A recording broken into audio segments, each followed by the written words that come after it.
Hello प्यारे बच्चों, कैसे हो आप लोग। ये पीएनसी का आपका सेकंड लेक्चर है और उम्मीद करता हूँ आपने जो भी पीएनसी का फर्स्ट लेक्चर देखा उसके बाद में जो भी आपको प्रॉब्लम्स आई थी उनको आपने ढंग से देख लिया होगा। जो भी कंसेप्ट में प्रॉब्लम थी या क्वेश्चंस में प्रॉब्लम थी आपने अच्छे से देख लिया होगा उनको। तो आज आपके सामने सेकंड लेक्चर है जिसमें हम कुछ और अच्छे अच्छे क्वेश्चंस डिस्कस करेंगे। और क्वेश्चंस का मैं बता देता हूँ, हम जेई के रिलेवेंट ही क्वेश्चंस का लेवल रखेंगे, इससे ऊपर नहीं जाएंगे, ठीक है। क्योंकि हमारा मेन टारगेट आईआईटी यही है। जो बच्चों के कमेंट और जो आ रहे हैं उनके हिसाब से मैं बता रहा हूँ, ठीक। तो जेई के क्वेश्चंस हम देखने वाले हैं। और जैसे कि मैंने लास्ट लेक्चर में बताया था आपको कि ये लेक्चर आप देख रहे हो तो इससे पहले परम्यूटेशन एंड कॉम्बिनेशन के जो बेसिक कंसेप्ट हैं वो आपको आने चाहिए। फर्स्ट लेक्चर में मैंने यही कहा था और यहाँ पे भी मैं यही कह रहा हूँ। पीडब्ल्यू जेई चैलेंजर पे अगर कोई भी वीडियो किसी भी सब्जेक्ट का आप देख रहे हो तो वो सब्जेक्ट का वो चैप्टर आपका ढंग से क्लियर होना चाहिए। अच्छे से क्लियर होगा उसके बाद में आप अच्छे अच्छे क्वेश्चन अटेम्प्ट कर सकते हो, ठीक है। तो इसके कुछ सब टॉपिक हैं आपके: permutation combination, groups, permutation of alike object, circular permutation, distribution of alike object, divisor, rearrangement and miscellaneous concept है। तो क्वेश्चन पैराग्राफ से हम शुरुआत कर रहे हैं, आपके सामने दिख रहा है ये, ठीक है। तो तैयार हो। और जैसा कि मैं हर क्वेश्चन से पहले बोलता हूं आपको एक बात कि क्वेश्चन अटेम्प्ट करने से पहले जैसे क्वेश्चन आपकी स्क्रीन पे दिखे वीडियो को आपको पॉज करना है, क्वेश्चन खुद से ट्राई करना है। क्योंकि जैसे मैथमेटिक्स में हम सॉल्यूशन देख लेते हैं, क्वेश्चन सारे हमें आसान लगते हैं, लेकिन खुद से एक बार ट्राई करते तब हमें पता चलता है कि क्वेश्चन में क्या क्या चीजें सोचनी पड़ती हैं। ओके, तो क्या कह रखा है, consider polygon of side n. एक पॉलीगॉन है जिसकी साइड्स कितनी है, नंबर ऑफ साइड्स एन, जो इस इक्वेशन को सेटिस्फाई कर रहा है, इस इक्वेशन को सेटिस्फाई कर रहा है। और आगे एक क्वेश्चन यहां लिखा हुआ है, Rajdhani express travelling from Delhi to Mumbai has n stations in route. Delhi से मुंबई के बीच में उसके पास एन स्टेशन पड़ते हैं। Number of ways in which a train can be stopped at 3 station if no 2 of the stopping stations are conjugative. ठीक है, चलो हम क्वेश्चन सोल्व करेंगे बाद में। पहले मुझे n की वैल्यू निकालनी पड़ेगी, उसके बाद में मैं इस पैराग्राफ के क्वेश्चन नंबर 1 पे आऊंगा। क्लियर है बात। तो स्क्रीन पे है आपके सामने, ट्राई करो इसको। तो ये तो हम जानते ही हैं एनपीआर के लिए। तो ये 3 into n P 4 equal to n minus 1 P 5, ये गिवन है।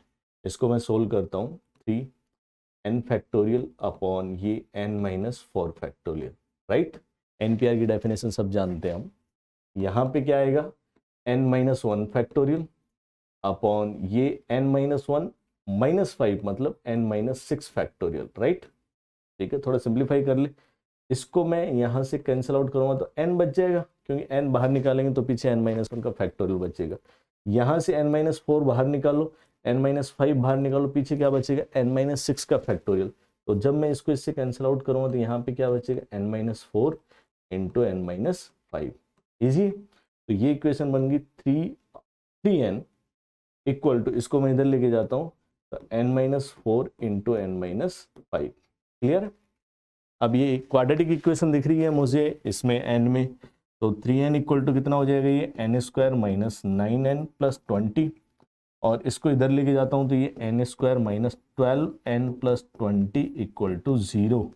यहाँ से n की वैल्यू 2 आती है और n की वैल्यू 10 आती है। अब n साइडेड पॉलीगन है तो कोई दो साइड का पॉलीगन तो होगा नहीं, तो यहाँ से n की वैल्यू 2 रिजेक्ट कर देंगे, n की वैल्यू 10 आ जाएगी। तो पैराग्राफ में हमने n की वैल्यू निकाल ली। इसका मतलब क्या है, हमारे पास 10 साइडेड पॉलीगन है, n की वैल्यू हमें मिल चुकी है। अब क्वेश्चन पे आते हैं, क्वेश्चन क्या कह रहा है देखो।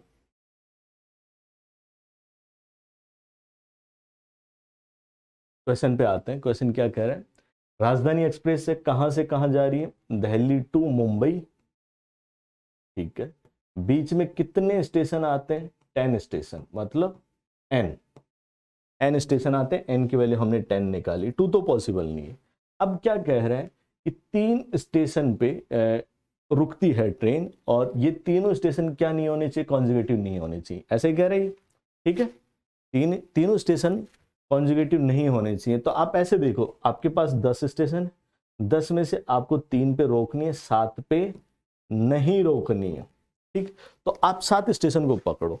7 station 1, station number 2, station number 3, 4, 5, 6 and 7। In 7 station के बीच में गैप कितने हैं मेरे पास? 8 गैप है, 1 2 3 4 5 6 7 8। इन 8 में से मैं 3 गैप सेलेक्ट कर लेता हूं, और वो 3 गैप एक्चुअल में कौन से हैं? वो गैप है जहां पे ये 3 स्टेशन है, जहां पे ये ट्रेन जो कि राजधानी एक्सप्रेस है वो रुकेगी। तो 8C3 वेज हमारा आंसर है। इतने तरीके से मैं इस टास्क को कंप्लीट कर सकता हूं। ओके, अब कैसे देखेंगे भाई? 10 स्टेशन है, इनमें से जो 7 पे नहीं रुकती है, 7 को आप अलग कर लो समझने के लिए, ठीक है। और ये जो 3 स्टेशन है, 3 स्टेशन को अलग कर दो जहां पे रोकनी है। तो आप इस तरीके से सोचो कि भाई 7 स्टेशन तो पहले से, और इनके बीच में गैप, इन गैप में से ये 3 स्टेशन रहेंगे। कोई हो सकता है एक स्टेशन यहाँ पे हो, एक यहाँ पे हो, एक यहाँ पे हो। तो इन 8 में से 3 गैप सेलेक्ट कर लो। जितने तरीके से आप सेलेक्ट करोगे उतनी तरीके से वो गाड़ी इन 3 स्टेशन पे रुकेगी। क्लियर? तो इस पैराग्राफ का फर्स्ट क्वेश्चन ये है। हमारा आंसर देख लेते हैं, थोड़ा सिंप्लीफाई कर लेते हैं। 8 इंटू 7 इंटू ये कितना आ जाएगा बताओ? 6/3 इंटू 2 इंटू 1, तो ये कैंसिल आउट और ये आ गया 56, जो कि मेरा ऑप्शन नंबर 3 है। क्लियर? तो पैराग्राफ में हमने n की वैल्यू निकाल ली, और n की वैल्यू के बेसिस पे हमने इस क्वेश्चन का आंसर कर दिया। ओके, अभी हम चलते हैं नेक्स्ट क्वेश्चन पे। देखो, इसी का पार्ट है। Consider a polygon of n sided which satisfy this equation. तो यहां से तो हमने निकाल ली, n की वैल्यू कितनी आती है? 10 आती है, ठीक है। अब छोटा सा क्वेश्चन है, कंसेप्चुअल क्वेश्चन है ये, और काफी बच्चों ने कर रखा होगा ये क्वेश्चन, लेकिन फिर भी आपको देखना, बहुत अच्छा question. Number of quadrilateral that can be made using the vertices of polygon of n sided if exactly two adjacent side of quadrilateral are common to the side of n gone। मतलब जो 10 side का polygon है उसकी बात कर रहा है। तो इस क्वेश्चन को कैसे ट्राई करूंगा मैं, बताओ कैसे अटेम्प्ट करूंगा इस क्वेश्चन को मैं? कोई बताएगा मुझे? मैंने एक सर्कल ले लिया, ठीक है। इस सर्कल के ऊपर कितने पॉइंट है? ये 1, ये 2, ये 3, ये 4, ये 5, ये 6 नंबर वाला, ये 7 नंबर, ये 8 नंबर, ये 9 और ये 10, इस तरीके से, ठीक। और इन सबको मैं अगर मिलाता हूं यहाँ पे, तो ये मेरे को क्या मिलेगा? 10 साइडेड पॉलीगन मिलेगा। यस और नो? देख सकते हो आप, ठीक है। क्वेश्चन की डिमांड क्या कह रखा है कि हमें यहाँ से क्वाड्रिलेटरल बनाने, इन 10 वर्टिसेस से मुझे क्वाड्रिलेटरल बनाने। तो क्वाड्रिलेटरल के लिए मुझे कितने वर्टिसेस चाहिए? 4 चाहिए। तो इन 10 वर्टेक्स में से मैं 4 को सेलेक्ट करूंगा, 10C4। लेकिन इसने कंडीशन डाल दी।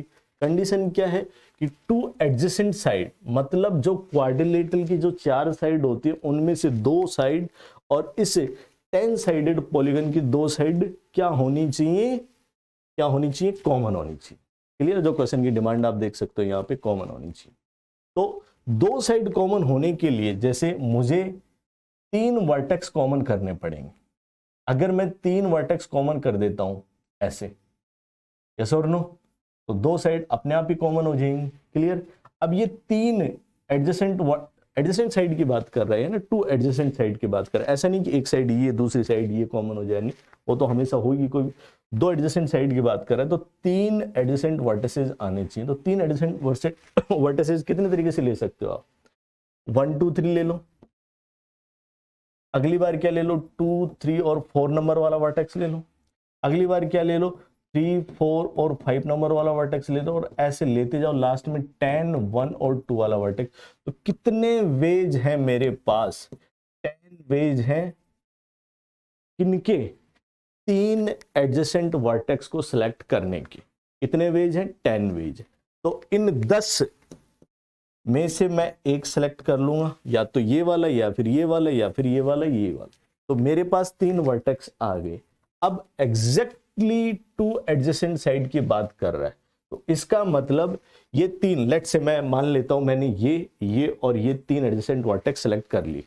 ये 3 एडजेसेंट वर्टेक्स सेलेक्ट कर ली। अब मैं 4 सेलेक्ट नहीं कर सकता और 10 सेलेक्ट नहीं कर सकता। क्यों? क्योंकि अगर मैंने 4 सेलेक्ट कर लिया तो फिर मेरे पास ये 4 वर्टेक्स आ जाएंगे। इन 4 वर्टेक्स से जो क्वाड्रिलेटरल बनेगा उसमें 1, 2 और 3 साइड क्या हो जाएंगी कॉमन, जो कि क्वेश्चन की डिमांड नहीं है। क्वेश्चन की डिमांड क्या है, एग्जैक्टली 2 साइड क्या होनी चाहिए, कॉमन होनी चाहिए। क्लियर है बात। तो 2 साइड कॉमन करने के लिए अगर मैंने ये 3 सेलेक्ट किए हैं तो मैं 10 नंबर वाला और 4 नंबर वाला सिलेक्ट नहीं करूंगा। तो बचे कितने वर्टेक्स, 1, 2, 3, 4 और 5। इन 5 में से मैं कोई भी एक सिलेक्ट कर लूं, या तो 9 नंबर वाला, या 8 नंबर, या 7 नंबर, 6 नंबर, 5 नंबर। इन 5 में से कोई भी एक वर्टेक्स मैं सिलेक्ट कर लेता हूं। 3 वर्टेक्स ये हैं और चौथा वर्टेक्स लेट से ये सिलेक्ट किया, तो ये मेरे पास क्या बन गया, एक क्वाड्रिलेटरल। उस क्वाड्रिलेटरल की 2 एडजेसेंट साइड क्या है, कॉमन है। उस 10 साइडेड पॉलीगन के साथ क्वेश्चन की सारी डिमांड पूरी हो रही है। तो ये नंबर ऑफ वेज है ये टास्क कंप्लीट करने के। हमारा आंसर क्या आ गया, 50। कौन सा ऑप्शन है, ऑप्शन नंबर ए। क्लियर है, कोई डाउट इसमें? आप कमेंट करके बता सकते हो। कमेंट सेक्शन में भी बच्चे डिस्कस करते हैं, मैंने काफ़ी देखा है कि ऐसा नहीं कि कमेंट सेक्शन का अपन मिसयूज़ करें, इधर उधर अच्छे, मतलब ठीक है अच्छे कमेंट कर सकते हैं, लेकिन फिर भी अगर आप आपस में भी डिस्कस करो, किसी बच्चे ने कुछ आंसर दिया, किसी बच्चे ने कुछ और अप्रोच बताई, तो वहाँ से भी काफ़ी चीज़ें सीखने को मिल जाती हैं। इनफैक्ट डाउट तो क्लियर हो ही जाते हैं कई बार।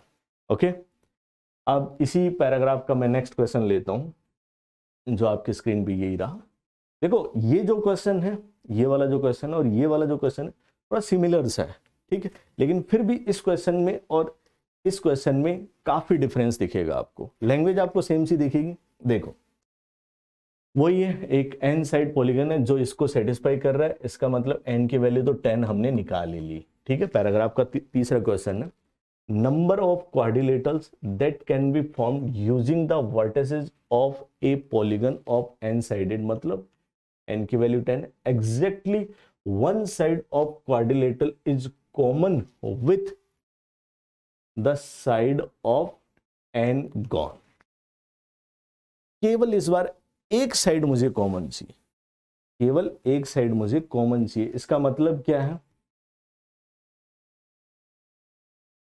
इसका मतलब क्या है, जैसे मैं अगर डायग्राम बनाऊं तो मेरे पास ये नंबर 1 है, ये नंबर 2 वर्टेक्स, ये नंबर 3 वर्टेक्स, ये नंबर 4 वर्टेक्स, ये नंबर 5 वर्टेक्स, ये 6, ये 7, ये 8, ये 9 और ये 10। क्लियर है बात, ठीक। ये 10 वर्टेक्स मेरे को दिए हुए हैं, ठीक है।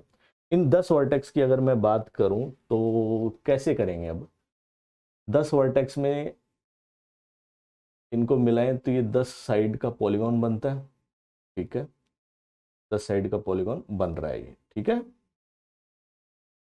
ये आप देख सकते हो, ठीक, इस तरीके से। अब क्वेश्चन क्या कह रहा है, मुझे क्वाड्रिलेटरल बनाना है। क्या बनाना है मुझे, क्वाड्रिलेटरल बनाना है। और क्वाड्रिलेटरल के लिए डिमांड क्या रखी है, क्वाड्रिलेटरल की डिमांड क्या रखी है, एग्जैक्टली एक साइड कॉमन होनी चाहिए।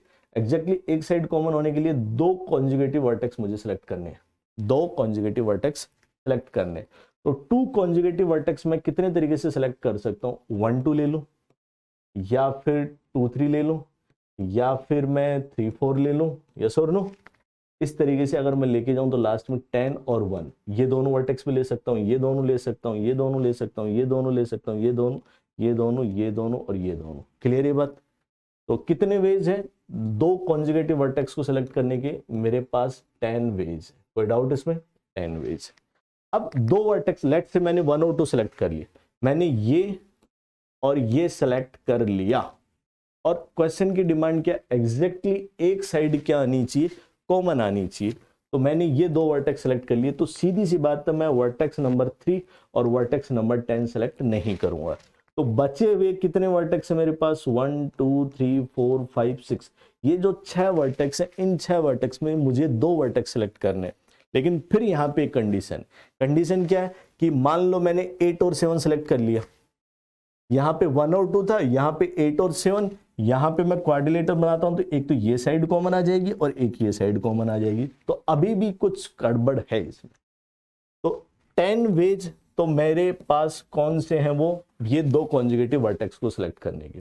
बचे कौन से, 3 और नंबर 10 वाला, वो मैं सेलेक्ट नहीं करूंगा। पीछे कितने बचे मेरे पास, 6 वर्टेक्स, 6 वर्टिसेस मेरे पास रिमेनिंग है। उन 6 में से मुझे 2 सेलेक्ट करने हैं, 4 मुझे सेलेक्ट नहीं करने, तो आप गैप मेथड से चले जाओ, जो मैंने अभी ट्रेन वाली प्रॉब्लम में बताया था।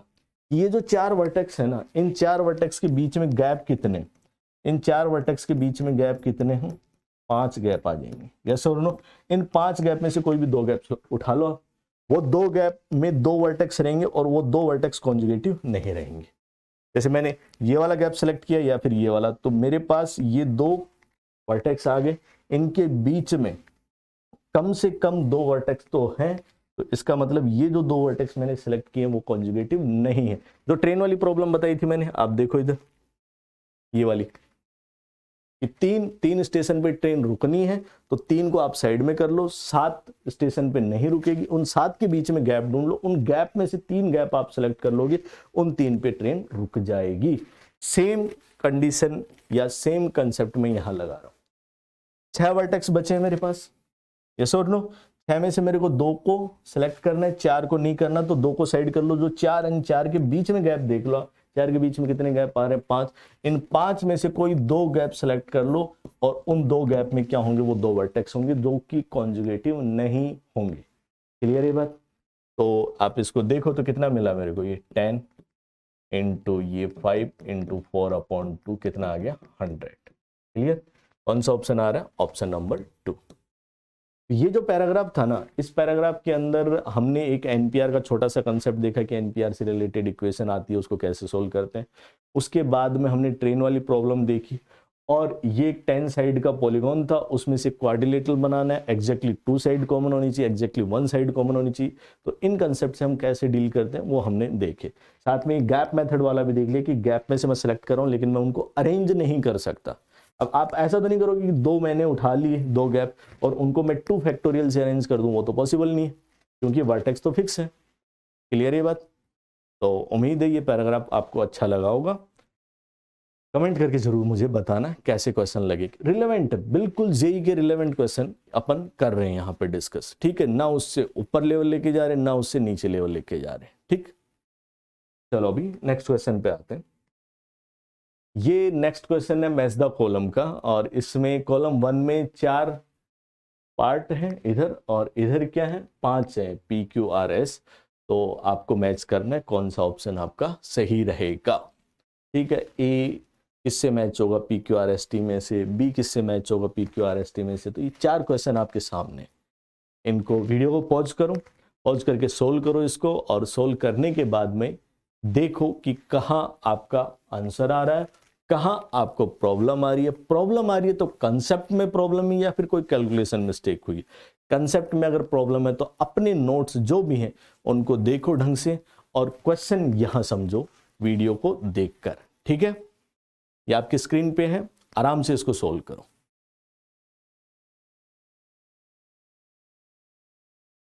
कर रहे हो सोल्व? बताओ, आपकी स्क्रीन पे दिख रहा है ये। नंबर ऑफ वेज, पहला क्वेश्चन अपन ट्राई करते हैं। Number of ways in which 3 square of unit length can be chosen on 8x8 chess board, ठीक है? So that all square are in the same diagonal line.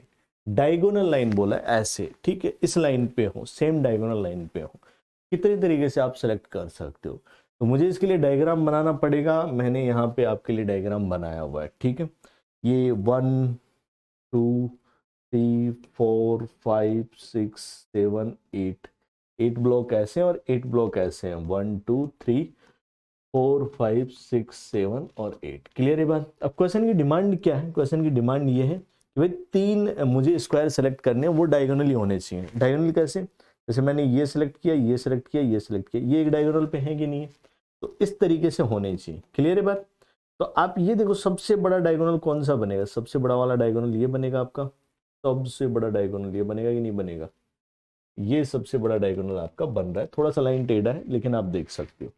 इस diagonal पे कितने square है? 1 2 3 4 5 6 7 और 8 स्क्वायर। इन 8 में से कोई भी 3 सेलेक्ट कर लो। क्वेश्चन की डिमांड क्या है? यही तो है। देखो आप फिर से क्या कह रहे हैं कि 3 स्क्वायर आपको यूनिट लेंथ की, यूनिट लेंथ का मतलब 1/1 का, ठीक है? आपको सेलेक्ट करने that all square are in same diagonal line, same diagonal line. Unit length मतलब ये यूनिट लेंथ का है, ये यूनिट लेंथ का, ये यूनिट लेंथ का स्क्वायर है, ठीक। तो इन 8 में से कोई भी आप 3 सेलेक्ट कर लो। तो पहले क्वेश्चन का मैं आंसर अगर लिखूं तो 8C3, ठीक है। अब ये जो डायगोनल ऐसे है, वैसे इस साइड भी एक डायगोनल रहा होगा सबसे बड़ा, यस और नो। तो इधर जो 8 है उनमें से 3 सेलेक्ट कर सकते हो, तो इसको मैं 2 से मल्टीप्लाई कर दूं। ये तो किसके लिए है, लॉन्गेस्ट डायगोनल वाले, लॉन्गेस्ट डायगोनल के लिए। वो ऐसा भी हो सकता है और ऐसा भी हो सकता है। तो इधर इस डायगोनल पे 8 स्क्वायर है यूनिट लेंथ के, और इस डायगोनल पे भी कितने 8 स्क्वायर है यूनिट लेंथ के, उनमें से आपको 3 सेलेक्ट करना है, क्वेश्चन की डिमांड। इसके अलावा और कैसे बन सकते हैं, इधर देखो आप, इस साइड देखो, एक ये बन जाए इस तरीके से। तो ये 1 2 3 4 5 6 7 7 स्क्वायर है इस वाले डायगोनल पे, 7 इधर हैं तो 7 इधर भी रहेंगे। इस साइड देखो आप गौर से, यस और नो। तो प्लस 7C3 2 टाइम्स, ये 2 टाइम्स किस लिए किया मैंने कि भाई एक नीचे बनेगा, इस मेन डायगोनल के नीचे बनेगा एक ये वाला 7 स्क्वायर वाला, और एक इसके ऊपर बनेगा 7 स्क्वायर वाला। उन 7 में से आपको 3 सेलेक्ट करने, ठीक है। तो 2 × 7C3। अब ये वाली चीज इधर भी होगी, ये ऐसे डायगोनल है तो इस साइड भी आएगा और इस साइड भी आएगा, तो इसको मैं 2 से और मल्टीप्लाई कर देता हूं। क्लियर है। तो ये 2 तो किसके लिए था, एक इसके लिए एक इसके लिए, और ये 2 से किससे मल्टीप्लाई किया अपन ने, ये मेन डायगोनल है, उसके नीचे भी एक 7 स्क्वायर वाला डायगोनल होगा, और इसके ऊपर भी 7 स्क्वायर वाला एक डायगोनल बनेगा। इस तरीके से आप सोच सकते हो, डायग्राम बना सकते हो। क्लियर है। अब जैसे मैंने 7 के लिए देखा वैसे 6 के लिए देख सकते हो, 1 2 3 4 5 6, ठीक है। तो 6C3 × 2 × 2, ये 2 किसके लिए कि भाई 6 डायगोनल वाला, 6 स्क्वायर वाला डायगोनल ऐसे बनेगा, तो इसके ऊपर भी 6 स्क्वायर वाला डायगोनल बनेगा।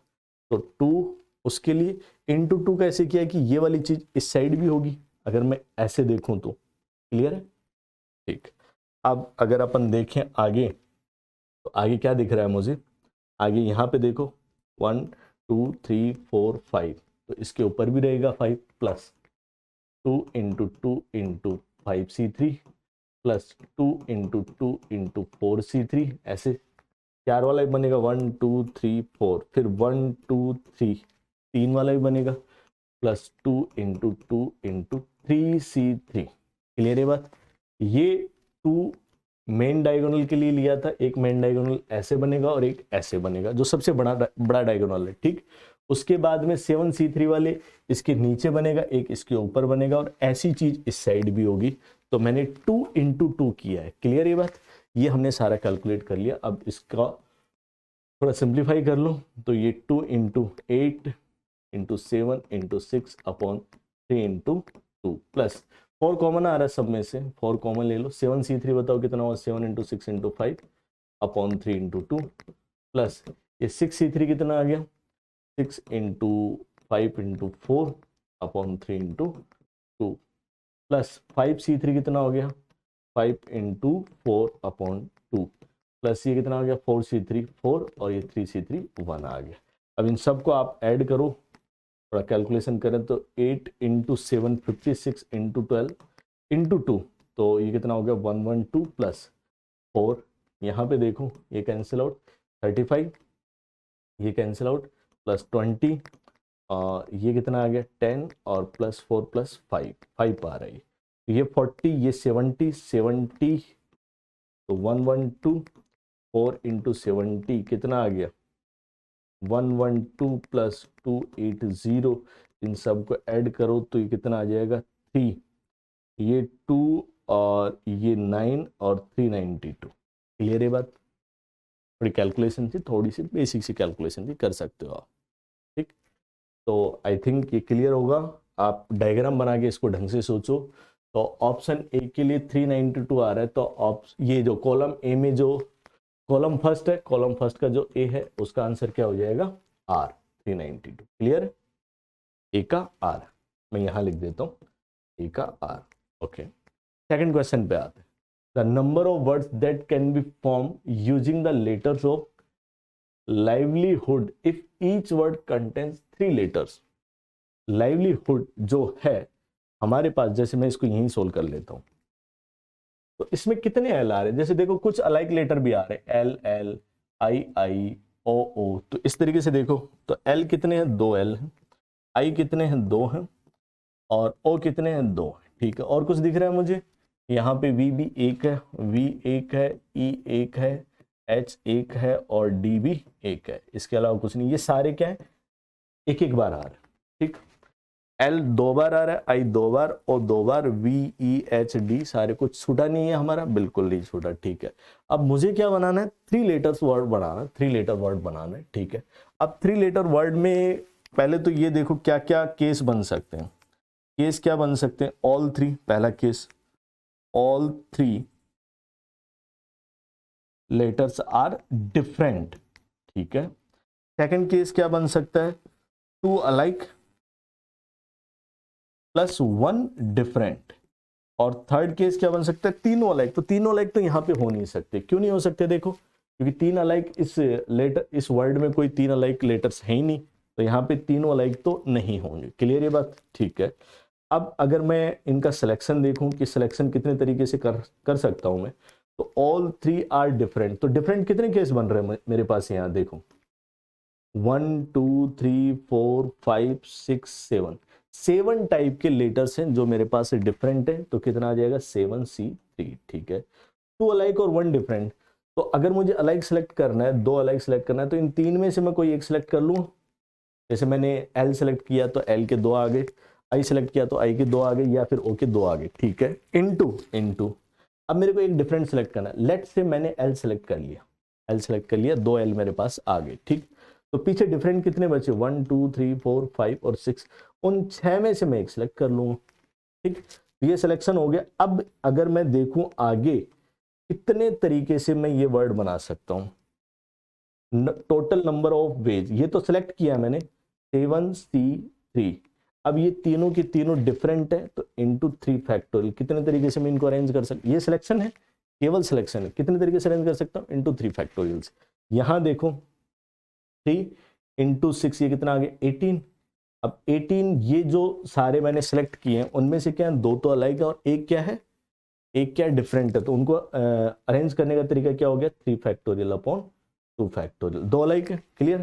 तो यहाँ पे आप देख लो 7 into 6 into 5 upon 3 into 2 into 1 into 3 factorial. तो ये तो कैंसिल आउट हो गया। और यहाँ पे देख लो कितना आ रही है, और इसको देखो गौर से, तो ये कितना आ गया मेरे पास? 3। तो 18 इंटू 3।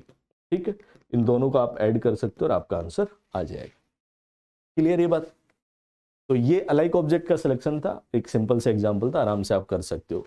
नेक्स्ट अगर अपन चलें सी में देखें अपन, number of 5 elements subset that can be chosen from the set of the first 11 natural numbers so that at least 2 of the 5 elements are conjugative. 2 of the 5 elements are conjugative. कितने तरीके से करेंगे अपन इसको? सोचो थोड़ी देर के लिए। जैसे यहाँ पे जगह भर गई है, तो मैं क्या करता हूं, इसको आगे कॉपी कर लेता हूं। ठीक है, ये रहा, और ये सारा मैं यहाँ इरेज कर देता हूं।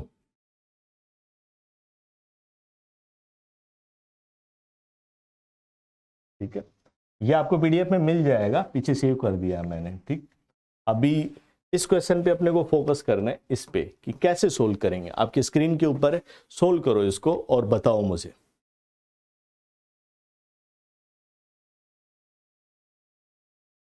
बताओ कैसे सोल्व करेंगे? कर रहे हो सोल्व इसको? किया? देखो नंबर ऑफ 5 एलिमेंट्स मुझे चाहिए यहाँ पे, तो ये यहाँ सोल्व कर लेता हूँ। ठीक है, नंबर ऑफ 5 एलिमेंट्स चाहिए मुझे, और कितने में से सिलेक्ट करना है? Subset of first 11 natural numbers. तो मैंने एक सेट मान लिया, लेट से ए सेट है, जिसमें 1 2 3 4 से लेके कितने हैं? 11।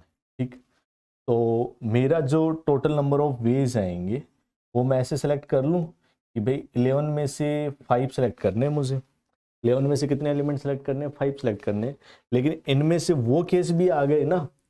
हमारी डिमांड क्या है, देखो क्वेश्चन में कंडीशन क्या है, that at least 2 of the 5 elements are conjugative.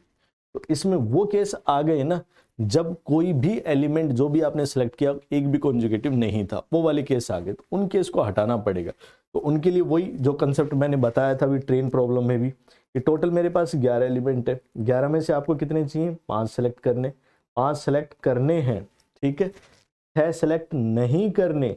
तो ये जो सेलेक्ट नहीं करने ना 6, इनको आप देखो, ठीक है, इनके बीच में गैप कितने हैं, 7 गैप है, कितने, 1 2 3 4 5 6 7।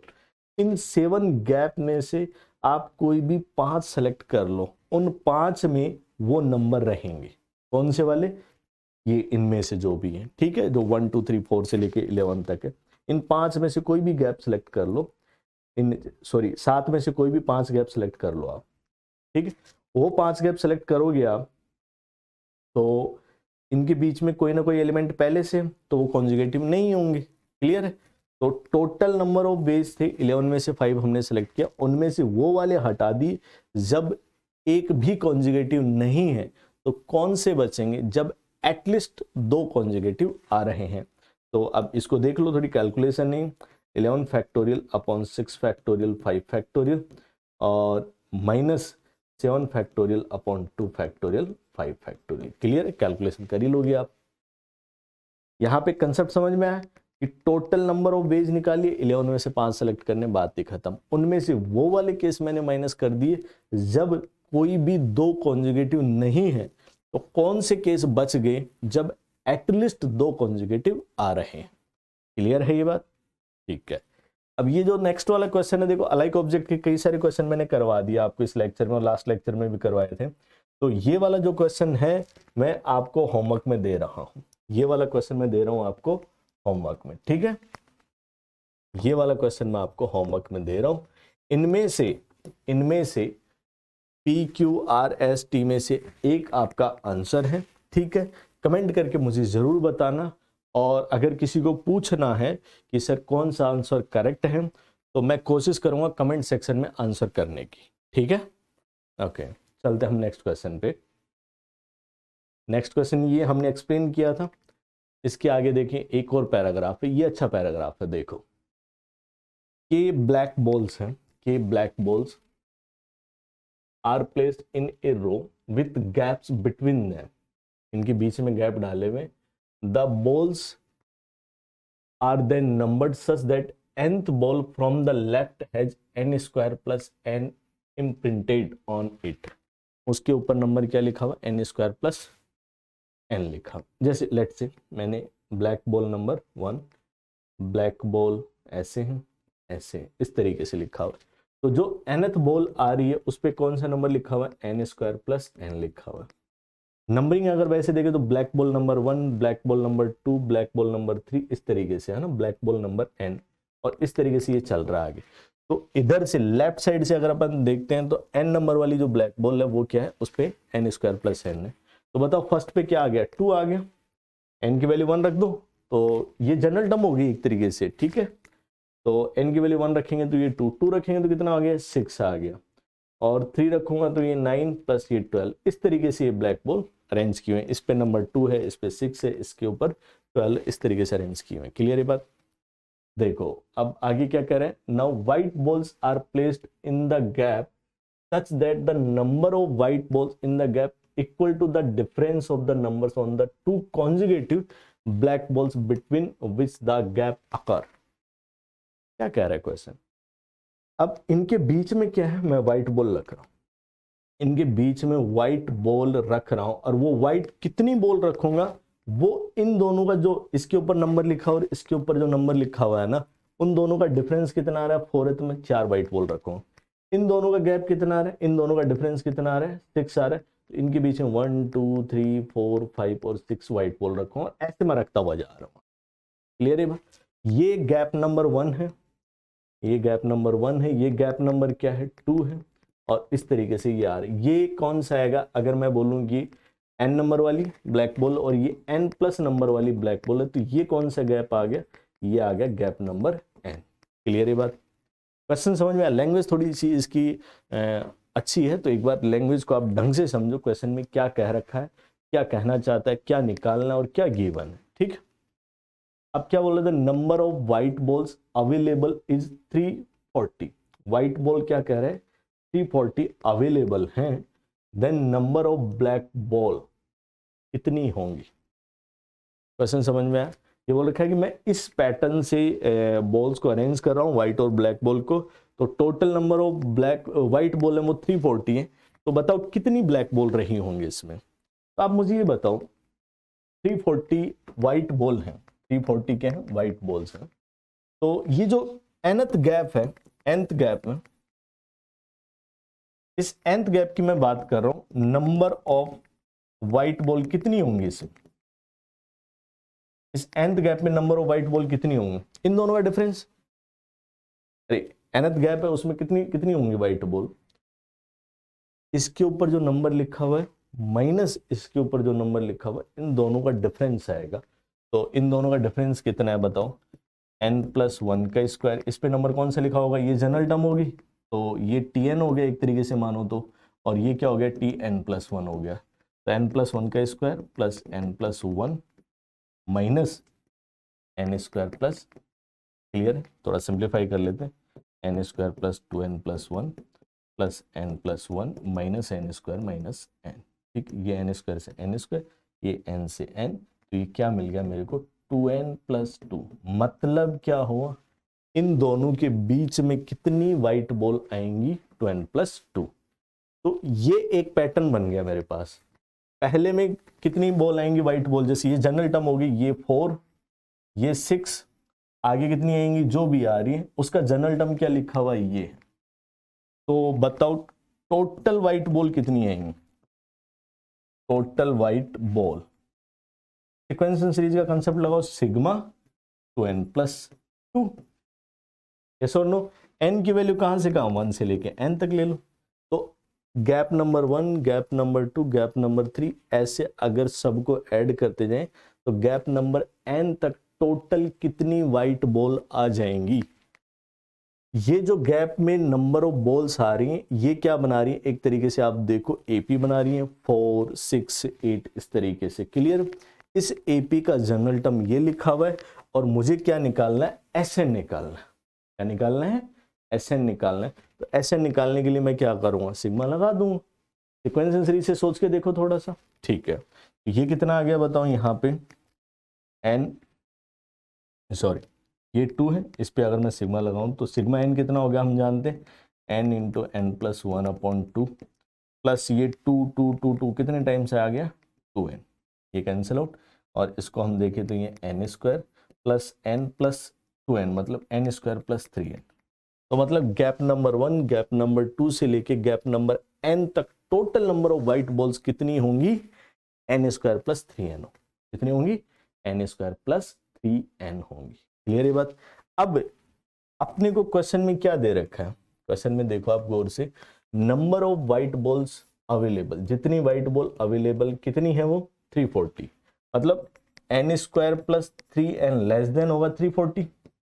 मुझे नहीं पता ना कितने गैप तक, 10वें गैप तक जा रहे हैं, 11वें गैप तक जा रहे हैं कि 15वें गैप तक जा रहे हैं, तो मैं तो ये मान लेता हूं कि भाई n स्क्वायर प्लस 3n है वो 340 से कम होगा, यस और नो। अब इसको थोड़ा सिंप्लीफाई कर लो, सिंप्लीफाई करते हो तो n की वैल्यू कितनी आती है यहाँ से, 18, लेस देन 18 आती है, रफ आइडिया ले लो। क्लियर, n लेस देन 18 मतलब n इक्वल टू 17, कितने गैप हो गए, 17 गैप हो गए, कितने गैप हो गए 17, तो ब्लैक बॉल कितनी आएंगी, 18 आ जाएंगी। क्लियर है बात, कोई डाउट इसमें, आराम से सोचो, ये जो मैंने बताया इसमें सीक्वेंस एंड सीरीज का कंसेप्ट थोड़ा सा मिक्स किया हुआ है, आराम से सोचो इसको, ठीक है, और बताओ क्या आएगा।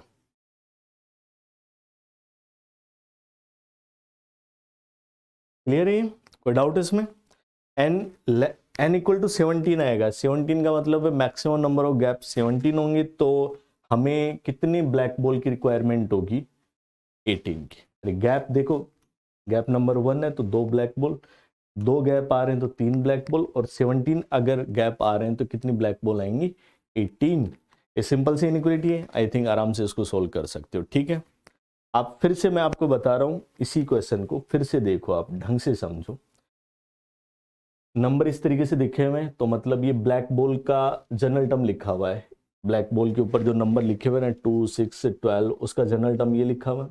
ठीक है, उसके बीच में गैप कैसे आएंगे? तो वो जो आ रहा है गैप, इन दोनों का डिफरेंस उतनी व्हाइट बॉल, इन दोनों का डिफरेंस उतनी व्हाइट बॉल, तो ये Tn और Tn+1 इन दोनों का डिफरेंस है, तो गैप नंबर n में मेरे को नंबर ऑफ व्हाइट बॉल मिलेंगी। तो कितनी मिलेंगी गैप नंबर n में number of white ball? 2n+2। अब मैं बताऊं कि gap number 1, gap number 2, gap number 3 ये क्या बन गए? सीक्वेंस। ठीक है, इनमें टोटल कितने व्हाइट बॉल्स आएंगी? उसके लिए आपको क्या करना है, ये आपके पास Tn रहा, इस पे सिग्मा लगा दो, ये आपको मिल जाएगा। क्लियर है बात? ठीक है, चलो इसी पैराग्राफ के नेक्स्ट पार्ट पे चलते हैं। नेक्स्ट पार्ट ये रहा आपके सामने, ये बोल रहा है कि ब्लैक बॉल, वही सारी चीजें वापस से रिपीट हुई हैं। अब क्वेश्चन पे आते हैं direct. If K equal to 12 then number of white balls needed. K की वैल्यू 12 है, के की वैल्यू 12 मतलब 12 ब्लैक बॉल है। Black ball number 1, black ball number 2, black ball number 3, ऐसे कितनी ब्लैक बॉल आ रही है? 12 और ये 1, 2, 3 इस तरीके से 12 ब्लैक बॉल है। तो गैप कितने हो जाएंगे मेरे पास? 11 गैप आ जाएंगे।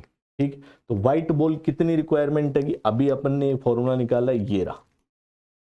अगर n गैप है तो उन n गैप में total number of white balls क्या होंगी, वो इस फॉर्मूले से निकाल सकते हो। तो मैं यहां आता हूं, तो मेरा आंसर कितना आ जाएगा? n² + 3n। इसके अंदर आप n की वैल्यू क्या रख दो? 11। ये अपन ने निकाला है ना। क्या है ये फॉर्मूला? किसका है ये वाला फॉर्मूला? किसका निकाला हमने? इसी का तो निकाला है कि n gap number 1, gap number 2 से लेके गैप नंबर n तक total number of white ball कितनी आएंगी। इस क्वेश्चन में क्या है भाई, के 12 दे रखा है तो गैप कितने होंगे? 11 होंगे। तो 1, 2, 3 से लेके 11 गैप में कितने व्हाइट बॉल्स आएंगी? इसमें आप n की वैल्यू 11 पुट कर दो। देखो 11 का स्क्वायर प्लस 3 × 11 कितना आ गया? ये 121, और ये कितना आ गया? 33। अपना आंसर कितना आ गया यहाँ पे? 154। क्लियर है बात? ओके, नेक्स्ट क्वेश्चन पे चलते हैं। ये इसी पैराग्राफ का नेक्स्ट क्वेश्चन है। देखो, the number of white balls, white and black balls are available. White ball तो कितनी है? 140। ब्लैक बॉल कितनी है? 12। ठीक है, respectively. Then list number of white and black balls which should be discarded for given arrangement to be possible are respectively. क्या कह रहे हैं क्वेश्चन कि भाई हमारे पास 140 व्हाइट बॉल है और 12 ब्लैक बॉल है, मैं कितनी व्हाइट बॉल और कितनी ब्लैक बॉल हटाऊं जिससे कि ये अरेंजमेंट पॉसिबल हो जाए। तो अभी हमने देखा था, ये लास्ट वाला क्वेश्चन की मैं हेल्प ले देता हूं कि जब 11 गैप होते हैं तो टोटल कितनी मुझे व्हाइट बॉल की जरूरत पड़ती है? 154 की। तो मैं यहां से बोल सकता हूं कि 12 ब्लैक बॉल, इसका मतलब 11 गैप, और 11 गैप में मुझे 154 व्हाइट बॉल की रिक्वायरमेंट है। यस और नो? तो 12 ब्लैक बॉल है, 11 गैप है, तो 154 व्हाइट बॉल चाहिए मुझे, लेकिन यहां 140 दे रखा है। तो मैं एक कम करता हूं, अगर मेरे पास 11 ब्लैक बॉल रही, 11 ब्लैक बॉल रही, तो उनमें गैप कितने आएंगे? 10 गैप बनेंगे। ऐसे मैं 11 ब्लैक बॉल रख दूंगा तो बीच में कितने गैप बनेंगे जहां पे हम व्हाइट बॉल रखेंगे? तो 10 गैप आएंगे। उन 10 गैप में मेरे पास कितनी व्हाइट बॉल की जरूरत पड़ेगी वो मैं इस फॉर्मूले से दूंगा उसका आंसर। यस और नो? तो उसके लिए आप क्या रखो यहाँ पे? n² + 3n, और जब n की वैल्यू 10 है, इतनी व्हाइट बॉल की जरूरत मुझे पड़ेगी, तो रख दो यहाँ पे। तो ये 10 का स्क्वायर प्लस 3 × 10 कितना आ गया? 130 व्हाइट बॉल्स मुझे रिक्वायर्ड रहेंगी। 130 व्हाइट बॉल्स रिक्वायर्ड रहेंगी। ठीक है, तो जबकि हमारे पास क्या 140 है, तो अगर मैं 12 ब्लैक बॉल लेता हूं तो मुझे 154 व्हाइट बॉल की जरूरत पड़ेगी, और मैं 11 लेता हूं तो मेरे को 130। तो ये तो हम जान ही सकते हैं। इसके लिए हम देख सकते हैं, इसके लिए अगर हम देखें तो बताओ कितनी व्हाइट बॉल एक्स्ट्रा है मेरे पास, 10 है। मेरे को रिक्वायरमेंट कितनी की है, 130 की। ये वाला केस तो पॉसिबल नहीं। यहाँ पे अगर हम देखें तो 130 व्हाइट बॉल की रिक्वायरमेंट है मुझे, और है मेरे पास कितनी, 140। तो 10 व्हाइट बॉल मैं निकाल दूंगा, और 12 ब्लैक बॉल है। मुझे रिक्वायरमेंट कितनी की है इस सिचुएशन में, 11 की है। तो एक ब्लैक बॉल मैं निकाल दूंगा, 10 व्हाइट बॉल डिस्कार्ड कर दूंगा और एक ब्लैक बॉल। तो हमारा आंसर ऑप्शन ए आ जाए। क्लियर है बात? ये अच्छा पैराग्राफ है, इसको आप आराम से देखना। अब इसमें पीएनसी के साथ क्या कर रखा हमने, पीएनसी के साथ हमने क्या कर रखा है, सीक्वेंस एंड सीरीज का कंसेप्ट मिक्स किया हुआ है। तो आप क्लियरली बता भी नहीं सकते कि ये सीक्वेंस एंड सीरीज का क्वेश्चन है या फिर पीएनसी का है। ठीक है, चलो चलते हम नेक्स्ट क्वेश्चन में। और नेक्स्ट क्वेश्चन रहा आपकी स्क्रीन पे ये मैच द कॉलम का क्वेश्चन है। अच्छा क्वेश्चन है, देखो मैंने इसमें 2 ही ले रखे हैं, और कॉलम 2 में मैंने 4 ऑप्शन दिए हुए हैं इधर, ठीक है, और कॉलम 1 में मैंने 2 ही ले रखे हैं। क्या कह रहा है, the number of ways in which and different toys बोला है। इसका मतलब बैगर मेथड तो नहीं लगा पाओगे आप, यहाँ पे लगा पाओगे नहीं। एंड डिफरेंट टॉयज बोला, can be distributed in n children if exactly one child does not get any toy। एक बच्चे को कोई भी खिलौना नहीं मिलता, और इस सिचुएशन में कितना आता है, 1200। देन n इक्वल्स, n क्या होगा हमें बताना। ठीक, स्क्रीन पे क्वेश्चन है, बस इस चीज का ध्यान रखना है, यहाँ बैगर मेथड नहीं लगेगा, क्योंकि n डिफरेंट टॉयज बोला है। कितने बच्चों में बांटना है, n बच्चों में बांटना है। किस तरीके से बांटना है कि एक बच्चे को कुछ भी ना मिले, और उनका नंबर कितना दे रखा है, 1200। n आपको बताना है। क्लियर है? क्वेश्चन आपकी स्क्रीन पे है, आराम से पेन और पेपर लो, इसको सोल्व करो। ठीक है, ओके।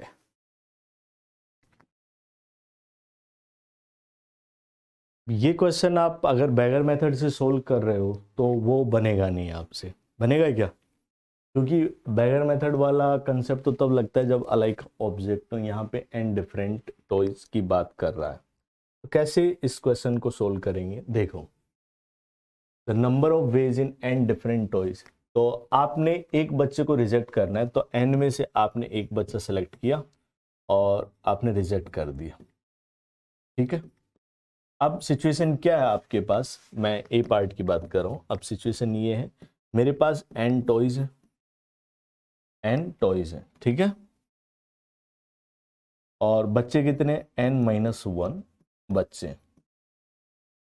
ठीक है, अब मैं यहाँ पे एन टॉयज को n-1 बच्चों में अगर डिस्ट्रीब्यूट करना चाहूँ तो बैगर मेथड नहीं लगाऊं। मैं बार बार बोल रहा हूँ इस चीज को, बैगर मेथड नहीं लगाऊं। ऐसी सिचुएशन में फिर आपको ग्रुप से ही जाना पड़ेगा कि एन टॉयज कैसे हैं, टॉय नंबर 1, टॉय नंबर 2, और इस तरीके से ये टॉय नंबर 3, टॉय नंबर 4 और टॉय नंबर n।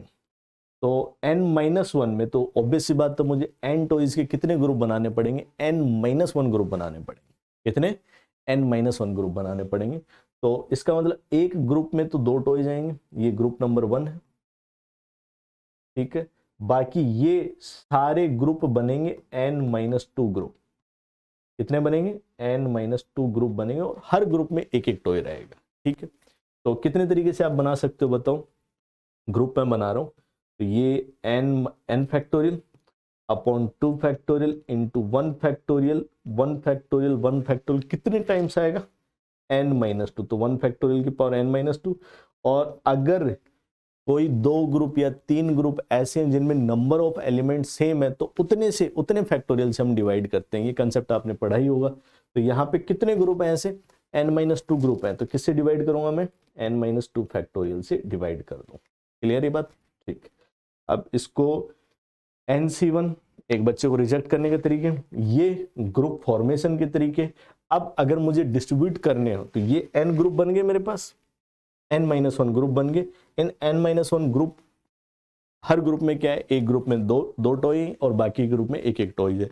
इनको मुझे डिस्ट्रीब्यूट करना है कितने में, n-1 बच्चों में। कितने तरीके से डिस्ट्रीब्यूट करूंगा, इंटू n-1 फैक्टोरियल। तो टोटल नंबर ऑफ वेज मैं बता रहा हूं, NC1 मैं फाइनल लिख रहा हूं, NC1 एक बच्चे को आपने रिजेक्ट किया,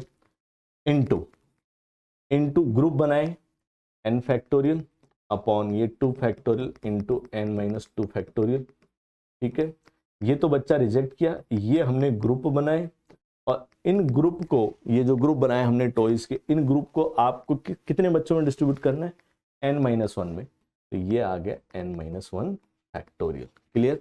और क्वेश्चन के अकॉर्डिंग ये तो हमने डिस्ट्रीब्यूट कर दिया, ये हमने एक बच्चे को रिजेक्ट किया, ठीक है, एक बच्चे को हटा दिया, बाकी बच्चों को मैं ग्रुप बना लिए, इतने ग्रुप, और ये डिस्ट्रीब्यूट कर दिया। ये क्वेश्चन के अकॉर्डिंग कितना दे रखा है, 1200। थोड़ा सिंप्लीफाई कर लेते हैं, तो ये तो n इंटू ये हो गया मेरे पास n फैक्टोरियल इंटू ये n माइनस 1 बाहर निकालो, n माइनस 1 बाहर निकालो तो पीछे क्या बचेगा, n माइनस 2 फैक्टोरियल, और पीछे क्या आ रहा है ये बताओ, 2 factorial upon n minus 2 factorial. Clear, ये कैंसिल आउट, कैंसिल आउट। और यहाँ से क्या दिख रहा है मेरे को, ये 1200। तो अब इसको अगर आप देखो तो ये n इंटू यहाँ से n factorial upon n minus 1 equal to कितना आ गया, 2400। अब मुझे इसके प्राइम फैक्टर करने पड़ेंगे, और जब मैं प्राइम फैक्टर करने जाता हूँ तो यहाँ से कितना आ जाएगा, ये देखो n square into n minus 1 का स्क्वायर इंटू n माइनस 2 का स्क्वायर, और 3 इंटू 2 इंटू 1 इक्वल टू 2400। ऐसी सिचुएशन में आपको हिट एंड टाइल से सोल्व करना है, तो यहाँ से n की वैल्यू क्या आ जाती है, 5 आ जाती है। कैलकुलेशन आप देख लोगे, लास्ट में कैलकुलेशन भी इसकी थोड़ी सी इंटरेस्टिंग बन जाती है। ठीक है, या तो फिर उसको एनसीआर में कन्वर्ट कर लो, फिर जाके सोल्व करो, या फिर डायरेक्ट वैसे हिट एंड टाइल से n की वैल्यू 2, 3, 4, 5 रख के देख लो। ठीक, वैसे तो इक्वेशन सोल्व नहीं कर पाओगे इजीली। ठीक है, n की वैल्यू 5 आ रही है, तो बताओ कौन सा ऑप्शन हो गया, ए के लिए r आ गया, ये ए के लिए r। ठीक है, नेक्स्ट क्वेश्चन देखते हैं अपन। नेक्स्ट क्वेश्चन आपकी स्क्रीन पे दिख रहा है आपको, the total number of divisors of the number. ये जो नंबर है इसके कितने टोटल नंबर ऑफ डिवाइजर्स आएंगे वो अपने को बताना है। कितने टोटल नंबर ऑफ डिवाइजर्स आएंगे बताओ, कौन से, which are in the form of 4n plus 2। ये जो 4n प्लस 2 वाली फॉर्म है ना, इसमें क्या है खास बात, 2 मैं कॉमन ले लेता हूँ, ये 2n प्लस 1 बचा। ये जो नंबर है ना, ये divisible by 2 but not divisible by 4। इस तरीके से अपने को देखना है। तो मुझे बताओ इसके क्या फैक्टर बन रहे, इसके फैक्टर एक तो 8 हो गया, मतलब 2 का क्यूब इंटू 3 का स्क्वायर इंटू 5 की पावर 1, ये इसके प्राइम फैक्टर बन गए। अब मुझे इसके टोटल नंबर ऑफ डिवाइजर्स चाहिए, तो टोटल नंबर ऑफ डिवाइजर्स की अगर मैं बात करूं तो वो तो कितना आता है, 3 प्लस 1, और ये 2 प्लस 1, और ये 1 प्लस 1, ये आता है total number without any condition. Total number of division ये आएंगे। क्लियर ये बात। लेकिन इसने कंडीशन क्या दे रखी है कि इस फॉर्म के डिविजर्स चाहिए। इस फॉर्म के डिविजर्स को हमने डिकोड किया तो क्या निकल के आया, यहाँ पे ये निकल के आया कि इस फॉर्म के डिविजर जो है वो डिविजिबल है, वो 2 से, लेकिन डिविजिबल नहीं है 4 से। क्लियर है। तो इसका मतलब मैं 2 की पावर 1 तो इंक्लूड कर सकता हूं। तो total number of divisor which satisfy this condition कितने होंगे बताओ। तो इंक्लूड करना है मुझे, तो करना ही है मुझे इंक्लूड, इसके अलावा कोई ऑप्शन है नहीं, क्योंकि 2 इंक्लूड करूंगा तभी तो इस फॉर्म का मिलेगा मुझे। तो 2 की पावर 1 तो लेना ही है, 2 की पावर 1 ही लेना है, 2 की पावर 2 नहीं लेना है, क्योंकि 2 की पावर 2 लेते तो वो 4 से डिविजिबल हो जाएगा, वो 4n टाइप का हो जाएगा, फिर 4n प्लस 2 टाइप का नहीं होगा। क्लियर है, मेरी बात समझ में आ रही? ओके, तो यहाँ पे 2 की पावर 1 तो लेना है मुझे, और इस सिचुएशन में 3 का स्क्वायर और 5 की पावर 1 ये मैं कैसे भी ले सकता हूँ। क्लियर है। तो अपना आंसर क्या आ जाएगा, टोटल 2 की पावर 1 के लिए 1, और 3 की पावर में 0 भी ले सकता हूँ, 3 की पावर 1 ले सकता हूँ, 3 की पावर 2 ले सकता हूँ, मतलब 2 प्लस 1 और इंटू 1 प्लस 1, 5 की पावर 0 या 5 की पावर 1 ले सकता हूँ। तो मेरा आंसर आ गया 6। आंसर 6 के लिए देखें तो ये ऑप्शन हमारा एस वाला। क्लियर। तो ये डिवाइजर पे अच्छा क्वेश्चन है, क्योंकि जब डिवाइजर पे कंडीशन लगा देते हैं ना तो क्वेश्चन बहुत इंटरेस्टिंग बन जाता है। ठीक, और ये इंपॉर्टेंट भी बन जाते हैं क्वेश्चन, जेईई में पूछने लायक। ओके, चलो हम चलते हैं नेक्स्ट क्वेश्चन पे। नेक्स्ट क्वेश्चन ये रहा आपकी स्क्रीन पे, देखो क्या कह रहा है। The number of triplets L M N satisfying this condition, इस कंडीशन को सेटिस्फाई कर रहे हैं कि भाई L greater than equal to 1, M greater than equal to L, N greater than equal to M, less than 20 is PCQ। क्या है? PCQ, जहां L M N PQ क्या है? नेचुरल नंबर है। The least value of P plus Q मुझे बतानी। अच्छा question है, आपकी स्क्रीन पे है, आराम से इसको सोल्व करो, ठीक है? वीडियो को पॉज करके आपको सोल्व करना, ओके?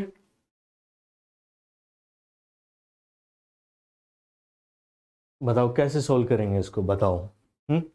यहाँ पे ये जो इक्विलिटी आ रही है ना, ये इक्विलिटी हमें परेशान कर रही है। अगर इक्विलिटी ना होती और ऐसा बोलता है कि L less than M less than N है और ये greater than equal to 1 less than equal to 20 है, तो मैं क्या करता? मैं 1 से लेके 20 तक नेचुरल नंबर है, L M N की वैल्यू क्या हो सकती है? 1 2 3 4 5 से लेके 20 तक हो सकती है। 20 में से मैं कोई भी 3 नंबर उठा लेता और उनको इंक्रीजिंग ऑर्डर में, कि जो सबसे छोटा है वो L, उससे बड़ा M और उससे बड़ा N होगा। तो अरेंज तो करने का तरीका था ही नहीं उनके पास। यहाँ इक्विलिटी हमें प्रॉब्लम कर रही है, ठीक है? इक्विलिटी नहीं होती तो मैं कोई भी 3 नंबर उठा लेता, ठीक है? और उनको इंक्रीजिंग ऑर्डर में अरेंज करने का तरीका एक ही होता, ठीक है? तो 20C3 आंसर में लिख देता। लेकिन यहाँ इक्विलिटी प्रॉब्लम कर रही है, तो हमें क्या करना पड़ेगा? केस बनाने पड़ेंगे। केस 1, पहला केस देखो। पहला केस क्या है कि जब L equal to M equal to N सारे हो जाए, तब बताओ ट्रिपलेट्स कितने आएंगे? 20। मतलब L की वैल्यू 1 ले ली तो M भी 1 होगा, N भी 1 होगा। 1 1 1 2 2 2 3 3 3 4 4 4, इस तरीके से। तो ये 20 नेचुरल नंबर है, उनमें से कोई भी एक नंबर आप सेलेक्ट कर लो और वही L हो जाएगा, वही M और वही N। तो कितने तरीके से आप ट्रिपलेट बना सकते हो? 20 वेज है, ओके? सेकंड केस क्या हो सकता है? सेकंड केस क्या हो जाए? L इक्वल टू M हो जाए और N छोटा हो जाए, N सबसे बड़ा हो जाए। L equal to M, M less than N हो जाए। तो बेसिकली यहाँ पे मेरे को 2 नंबर सेलेक्ट करने पड़ेंगे। मतलब इस तरीके की सॉरी, इस तरीके की ट्रिपलेट बन जाए 1 1 2, इस तरीके की। ये 2 2 5, इस तरीके की ट्रिपलेट्स चाहिए मेरे को। क्लियर? तो क्या करूंगा मैं? इन 20 नेचुरल नंबर में से, क्योंकि L M N natural number है, तो L M N की वैल्यू 1 से लेके 20 तक जा सकती है। तो इन 20 में से मैं कोई भी 2 नंबर सेलेक्ट कर लूँगा। लेट से मैंने एक नंबर सेलेक्ट किया 1 और दूसरा नंबर सेलेक्ट किया 2, तो N की वैल्यू तो 2 होगी, L और M दोनों इक्वल हो। क्लियर है ये बात? इसमें कोई डाउट नहीं, ठीक है? तो कितने तरीके से इस तरीके की ट्रिपलेट मैं सेलेक्ट कर सकता हूँ? 20C2। थर्ड वाला केस क्या हो सकता है बताओ? कि L less than M but M equal to N, ऐसा हो जाए। मतलब 1 2 2 1 5 5, इस तरीके के ट्रिपलेट्स चाहिए मुझे। तो फिर से वही बात है कि भाई 20 नंबर है मेरे पास, 20 में से मैंने 2 सेलेक्ट कर लिए और वो 2 में से जैसे मैंने 1 और 2 सेलेक्ट किया तो M और N तो 2 हो जाएंगे और L की वैल्यू 1 हो जाएगी। मैंने 1 और 5 सेलेक्ट किया तो M और N 5 हो जाएंगे और L की वैल्यू क्या हो जाएगी? 1, ठीक? ओके। और फोर्थ केस क्या है? फोर्थ केस जो मैं पहले क्वेश्चन की शुरुआत में मैंने डिस्कस किया था कि इसमें अपने को कोई जोर नहीं आएगा। ऐसा हो जाए L less than M less than N, तीनों इक्वल ले लिए, 2 इक्वल शुरू वाले, 2 इक्वल लास्ट वाले और तीनों अनइक्वल ले लिए, बट इस ऑर्डर को फॉलो करने वाले। इसके अलावा कोई केस बनता हुआ दिख रहा है तो मुझे बताओ। बन रहा है? नहीं बन रहा। तो यहाँ पे इन 3 नंबर को सिलेक्ट करना है तो 20C3, कोई भी 3 नंबर उठा लूंगा और ऑर्डर क्या रहेगा? जो सबसे छोटा नंबर है वो L, उसके बाद में M और उसके बाद में, ठीक है? तो इतने तरीके से मैं ट्रिपलेट बना सकता हूँ। तो टोटल नंबर ऑफ वेज, मतलब मेरा answer 20C1 plus 20C2 plus 20C2 और ये 20C3 ये आएगा। अब एक प्रॉपर्टी आपने पढ़ी होगी NCR plus NCR minus 1 equal to N plus 1 CR वाली, ये वाली प्रॉपर्टी आपने पढ़ी हुई, वो मैं यहाँ लगा देता हूँ। क्या है? NCR प्लस 1, जो भी बोलना चाहो। तो यहाँ पे कितना आ जाएगा? 21C2। यहाँ पे इन दोनों को देखें तो कितना आ जाएगा? 21C3। इन दोनों में फिर से ये प्रॉपर्टी लगाऊं तो कितना आ जाएगा? 22C3। 22C3 को आप ऐसा भी लिख सकते हो, ये वाली प्रॉपर्टी लगा के, NCR equal to NC N minus R वाली प्रॉपर्टी भी होती है, यस और नो? ये वाली प्रॉपर्टी भी लगा सकते हो। तो इसको ऐसा भी लिख सकते हो 22C19, बट हमारा आंसर इस फॉर्म में दे रखा है इक्वल टू PCQ। हमें क्या चाहिए? लिस्ट वैल्यू चाहिए। क्या चाहिए हमें? लिस्ट वैल्यू चाहिए। तो लिस्ट वैल्यू कौन सी लूंगा मैं? इधर से मिलेगी मुझे या फिर इधर से, इस साइड से मिलेगी। P की वैल्यू क्या होगी? 22 और Q की वैल्यू क्या होगी? 3। तो P प्लस Q लिस्ट क्या मिल जाएगा मुझे? 25। क्लियर? अच्छा क्वेश्चन। अगर 3 नंबर आपको सिलेक्ट करने इंक्रीजिंग ऑर्डर में तो कोई प्रॉब्लम नहीं, 3 नंबर सिलेक्ट कर लो, अरेंज मत करो। 3 नंबर आपको सिलेक्ट करने डिक्रीजिंग ऑर्डर में तो कोई प्रॉब्लम नहीं, 3 नंबर सिलेक्ट कर लो, अरेंज मत करो। लेकिन प्रॉब्लम तब आती है जब उनमें से कोई 2 नंबर इक्वल हो सकते हैं, ठीक है? तो उसके लिए फिर मुझे केस बनाने पड़ेंगे। ओके ओके, अच्छा क्वेश्चन था। तो ये हमारा आंसर ऑप्शन नंबर 3 इसका करेक्ट ऑप्शन है। ठीक, चलो हम चलते हैं नेक्स्ट क्वेश्चन पे। ये नेक्स्ट क्वेश्चन आपकी स्क्रीन पे क्या कह रहा है? ये लाइक ऑब्जेक्ट वाला है। क्या कह रहा है question? Let there are 15 letters A B C D and E, P 10 times आ रहे हैं। Number of arrangements of these letters in a line so that there is at least 2 alike letters between 2 distinct letters is 1/2 k factorial, then value of k। ये जो condition है ना कि इनको एक लाइन में हमें अरेंज करना है, तो अगर मैं विदाउट एनी कंडीशन अरेंज करूं तो डायरेक्ट फॉर्मूला होता है इसका, ठीक है, वो लगा दूंगा। लेकिन कंडीशन क्या बोला है कि there is at least 2 alike letters, मतलब p बिटवीन 2 डिस्टिंक्ट लेटर्स, मतलब ए और बी के बीच में कम से कम 2p 3p 4p आने चाहिए। ये क्वेश्चन की डिमांड, और वो हमारा आंसर दे रखा 1/2 k फैक्टोरियल। आपके सामने 4 ऑप्शन दिख रहे हैं। ठीक, क्वेश्चन आपकी स्क्रीन पे, आराम से शांति से वीडियो को पॉज करो और इसको सोल्व करो। ठीक है, ओके। हेलो, तो ये क्वेश्चन आपकी स्क्रीन पे रहा, तो कैसे कैसे करेंगे अपन इसको सोल्व, बताओ। यहाँ पे ABCDEP 10 टाइम्स दे रखा है, और ये डिमांड क्या क्वेश्चन की कि मेरे पास लेटर A है, लेटर B है, लेटर C, लेटर D और लेटर E। ठीक है, at least 2 alike letters between 2 distinct letter. ये डिस्टिंक्ट लेटर है ABCDE, इनके बीच में कम से कम, मतलब ये जो गैप है, ये गैप है, ये और ये, हमारे पास 6 गैप है। इन गैप में कम से कम 2p आने चाहिए। तो मैं ऐसा बोल सकता हूँ कि लेट से इस गैप में मेरे पास x1 आ रहे हैं, इस गैप में मेरे पास x2p आ रहे हैं, इस गैप में मेरे पास x3 आ रहे हैं, इस गैप में मेरे पास x4, x5 एंड x6। इन सब का सम क्या होगा? 10, मतलब 10p मैं इन गैप में डिस्ट्रीब्यूट कर देता हूँ, 10p मैं इन गैप में डिस्ट्रीब्यूट कर देता हूँ। कंडीशन क्या है यहाँ पे? कंडीशन ये है कि ये जो A और B दोनों क्या हैं? डिस्टिंक्ट लेटर हैं, तो इनके बीच में कम से कम 2p मुझे चाहिए। तो यहाँ पे जैसे ये x1 वाला है, ये x2 वाला है, ये x3 नंबर ऑफ p इसमें जाएंगे, इसमें x4 जाएंगे, इसमें x5 और इसमें x6। तो x1 और x6 को तो आप छोड़ दो क्योंकि ये तो एंड पॉइंट पे है, तो इनमें अगर कोई p ना भी जाए या 2 चले जाए या 1 चला जाए, 1 p यहाँ आ जाए या 2 p आ जाए यहाँ पे, या फिर कोई p आए भी नहीं तो भी कोई प्रॉब्लम नहीं। प्रॉब्लम कहाँ है?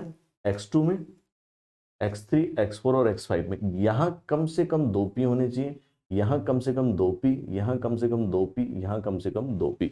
तो बैगर मेथड में लगा सकता हूँ कि भाई 10p अलाइक ऑब्जेक्ट है और इनको आपको इन 6 गैप में डिस्ट्रीब्यूट करना है, तो बैगर मेथड में लगा सकता हूँ। लेकिन बैगर मेथड लगाने के साथ साथ यहाँ कंडीशन आएगी। क्या कंडीशन आएगी? सोचो आप, x2 में कम से कम मेरे को 2p चाहिए, तो मैं क्या करता हूँ, यहाँ से 2p इसको दे देता हूँ, यहाँ से 2p इसको दे देता हूँ, यहाँ से 2p इसको दे देता हूँ, यहाँ से 2p दे देता हूँ।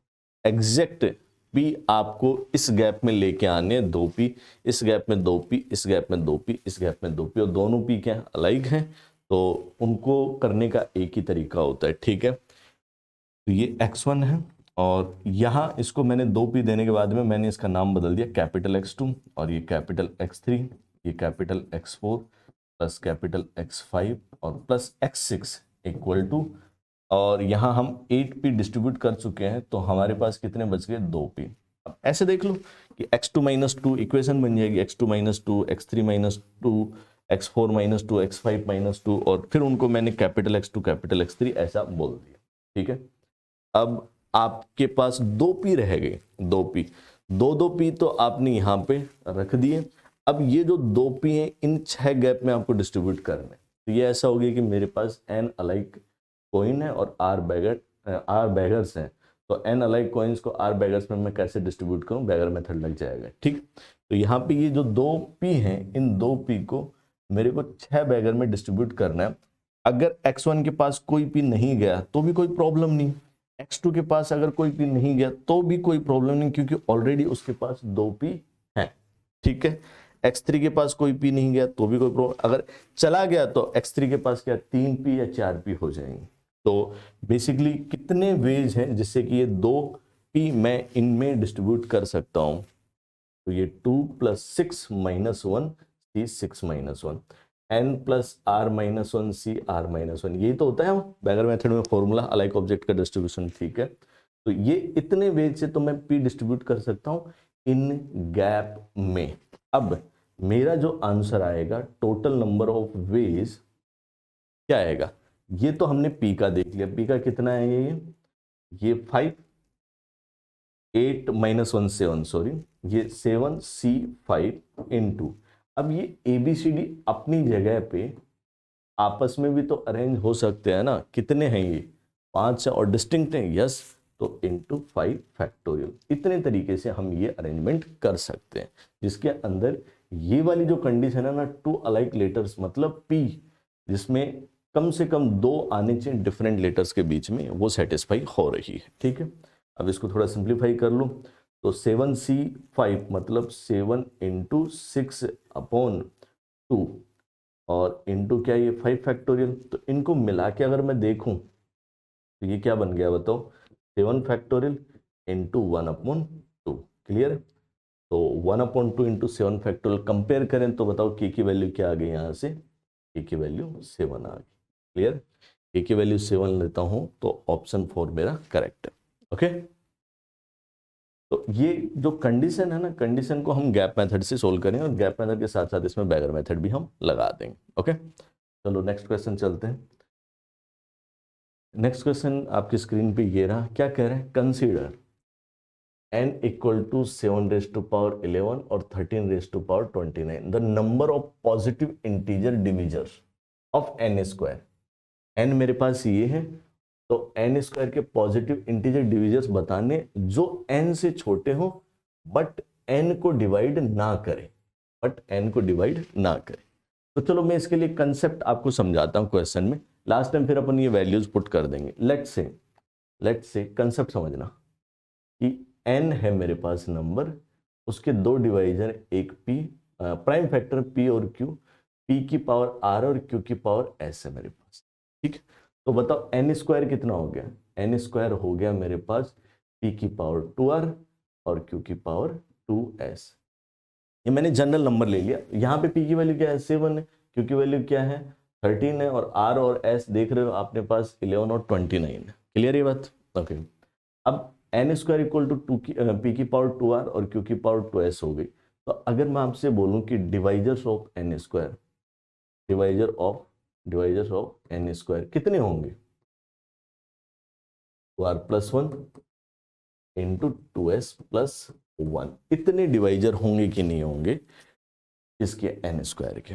अब इन n² के इतने सारे डिवाइजर होंगे, तो इनमें कुछ डिवाइजर ऐसे होंगे जो n से छोटे होंगे, कुछ डिवाइजर्स ऐसे होंगे जो n से बड़े होंगे। तो हम कैसे पता करें कि कितने हैं वो, तो आप ऐसे देखो कि n² के डिवाइजर, इसके 2 डिवाइजर में मैं इसको ब्रेक करता हूँ, n² के टोटल नंबर ऑफ डिवाइजर्स इतने हैं, including n², including 1, including n, सारे केस इसके अंदर आ गए। तो अब अगर मैं एक डिवाइजर n से छोटा लूंगा तो उसके कोरस्पॉन्डिंग एक डिवाइजर n से बड़ा भी होगा, यस और नो। लेट्स से मैंने एक डिवाइजर n से छोटा लिया, ऐसा लिख सकता हूं, there is a corresponding corresponding divisor और चलो इसको लैंग्वेज को अपन थोड़ा एक बार छोड़ते हैं इस तरीके से, ठीक है कि भाई एक डिवाइजर n से छोटा है तो एक डिवाइजर क्या होगा, n से बड़ा भी होगा। तो बेसिकली अगर मैं बोलूं कि total number of divisor, total divisor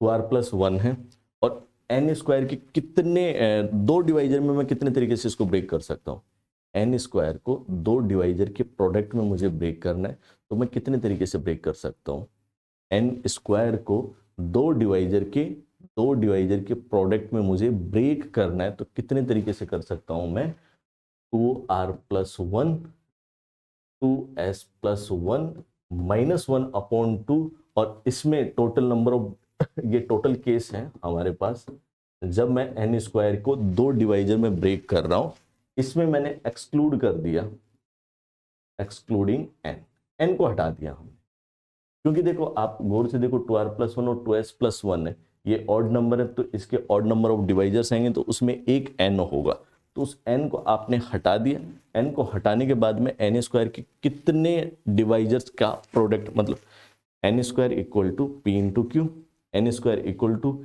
a into B है, तो a इंटू बी दो डिवाइजर के प्रोडक्ट के रूप में कितने तरीके से ब्रेक कर सकता हूं, तो टोटल नंबर ऑफ डिवाइजर -1, ये -1 किसके लिए किया हमने, n के लिए /2 कर दिया। क्लियर, थोड़ी कैलकुलेशन देख लेते हैं अपन। कैलकुलेशन देखें तो यहाँ से कितना आ जाएगा, ये 4rs और प्लस 2r और प्लस 2s+1 -1/2, ये कैंसिल आउट हो गया, यहाँ से कितना आ गया 2rs प्लस r+s, ये टोटल नंबर ऑफ फैक्टर किए हैं मैंने n स्क्वायर के दो डिवाइजर के प्रोडक्ट में, ये आएंगे, इतने नंबर आएंगे। क्लियर है बात, मैं लैंग्वेज सही से नहीं बोल पा रहा हूँ थोड़ा सा, तो आप समझ रहे हो ना इस चीज को, बता देना क्लियरली। तो n स्क्वायर को दो डिवाइजर के प्रोडक्ट के रूप में मैं लिख रहा हूँ, तो कितने तरीके से लिख सकता हूँ, इतने तरीके से लिख सकता हूँ। क्लियर है, अब ये जो तरीके आए हैं, ये जो तरीके आए हैं उनमें मैंने n इंक्लूड नहीं किया, ठीक है। अब मुझे एक बात बताओ, ये जो तरीके आए इनमें से कुछ डिवाइजर ऐसे भी होंगे ना जो n से छोटे हैं, कुछ डिवाइजर ऐसे होंगे जो n से बड़े हैं, तो इसके लिए अपन क्या देखेंगे बताओ, सोच के बताओ, थोड़ा सा सोचना है इसमें आपको, बताओ क्या होगा। ये कितने हैं, ये डिवाइजर्स हैं n स्क्वायर के जो n से छोटे हैं, ठीक है।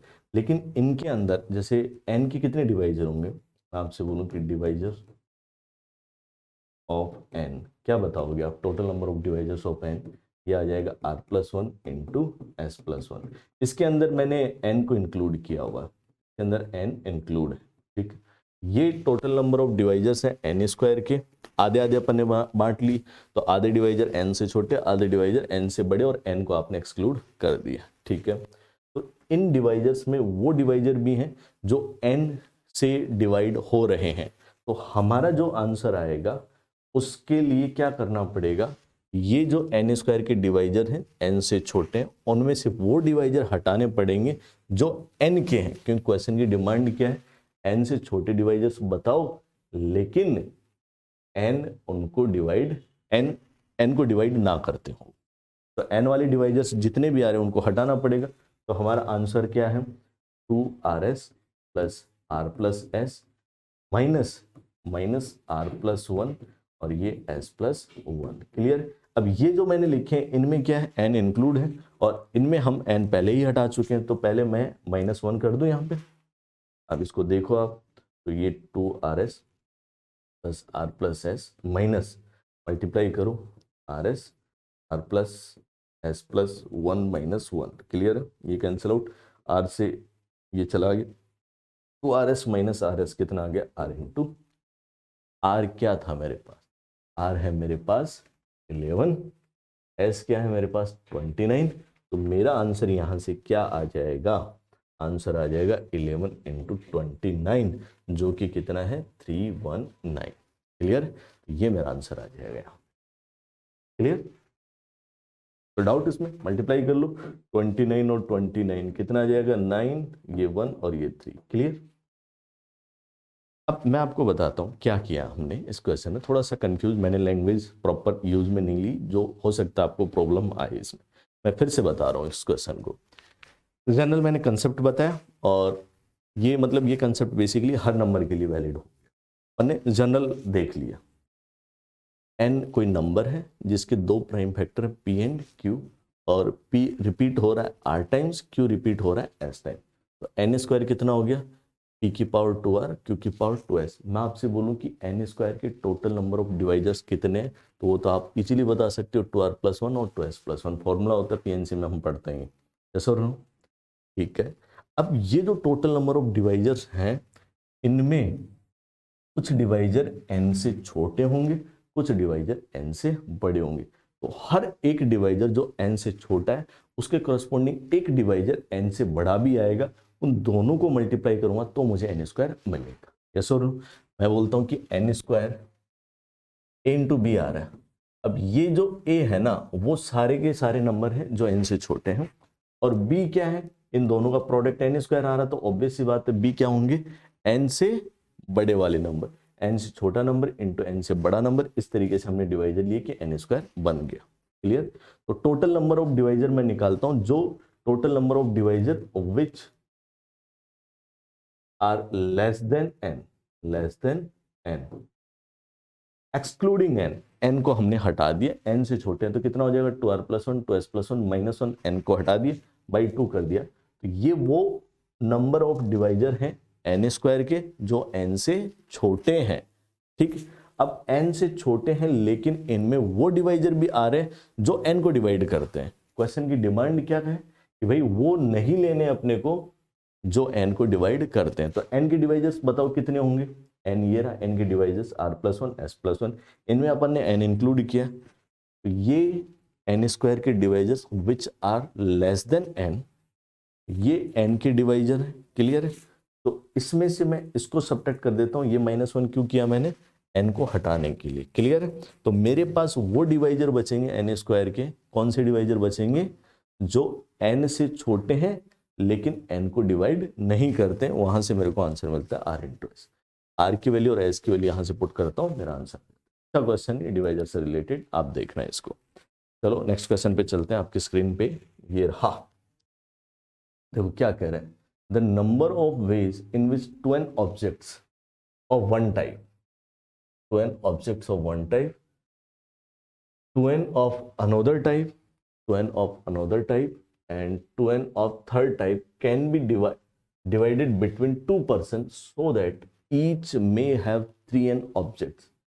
दो लोगों के बीच में ये 2n plus 2n plus 2n, 2n एक टाइप के 2n दूसरी टाइप के, तो टोटल कितने हो गए 6n।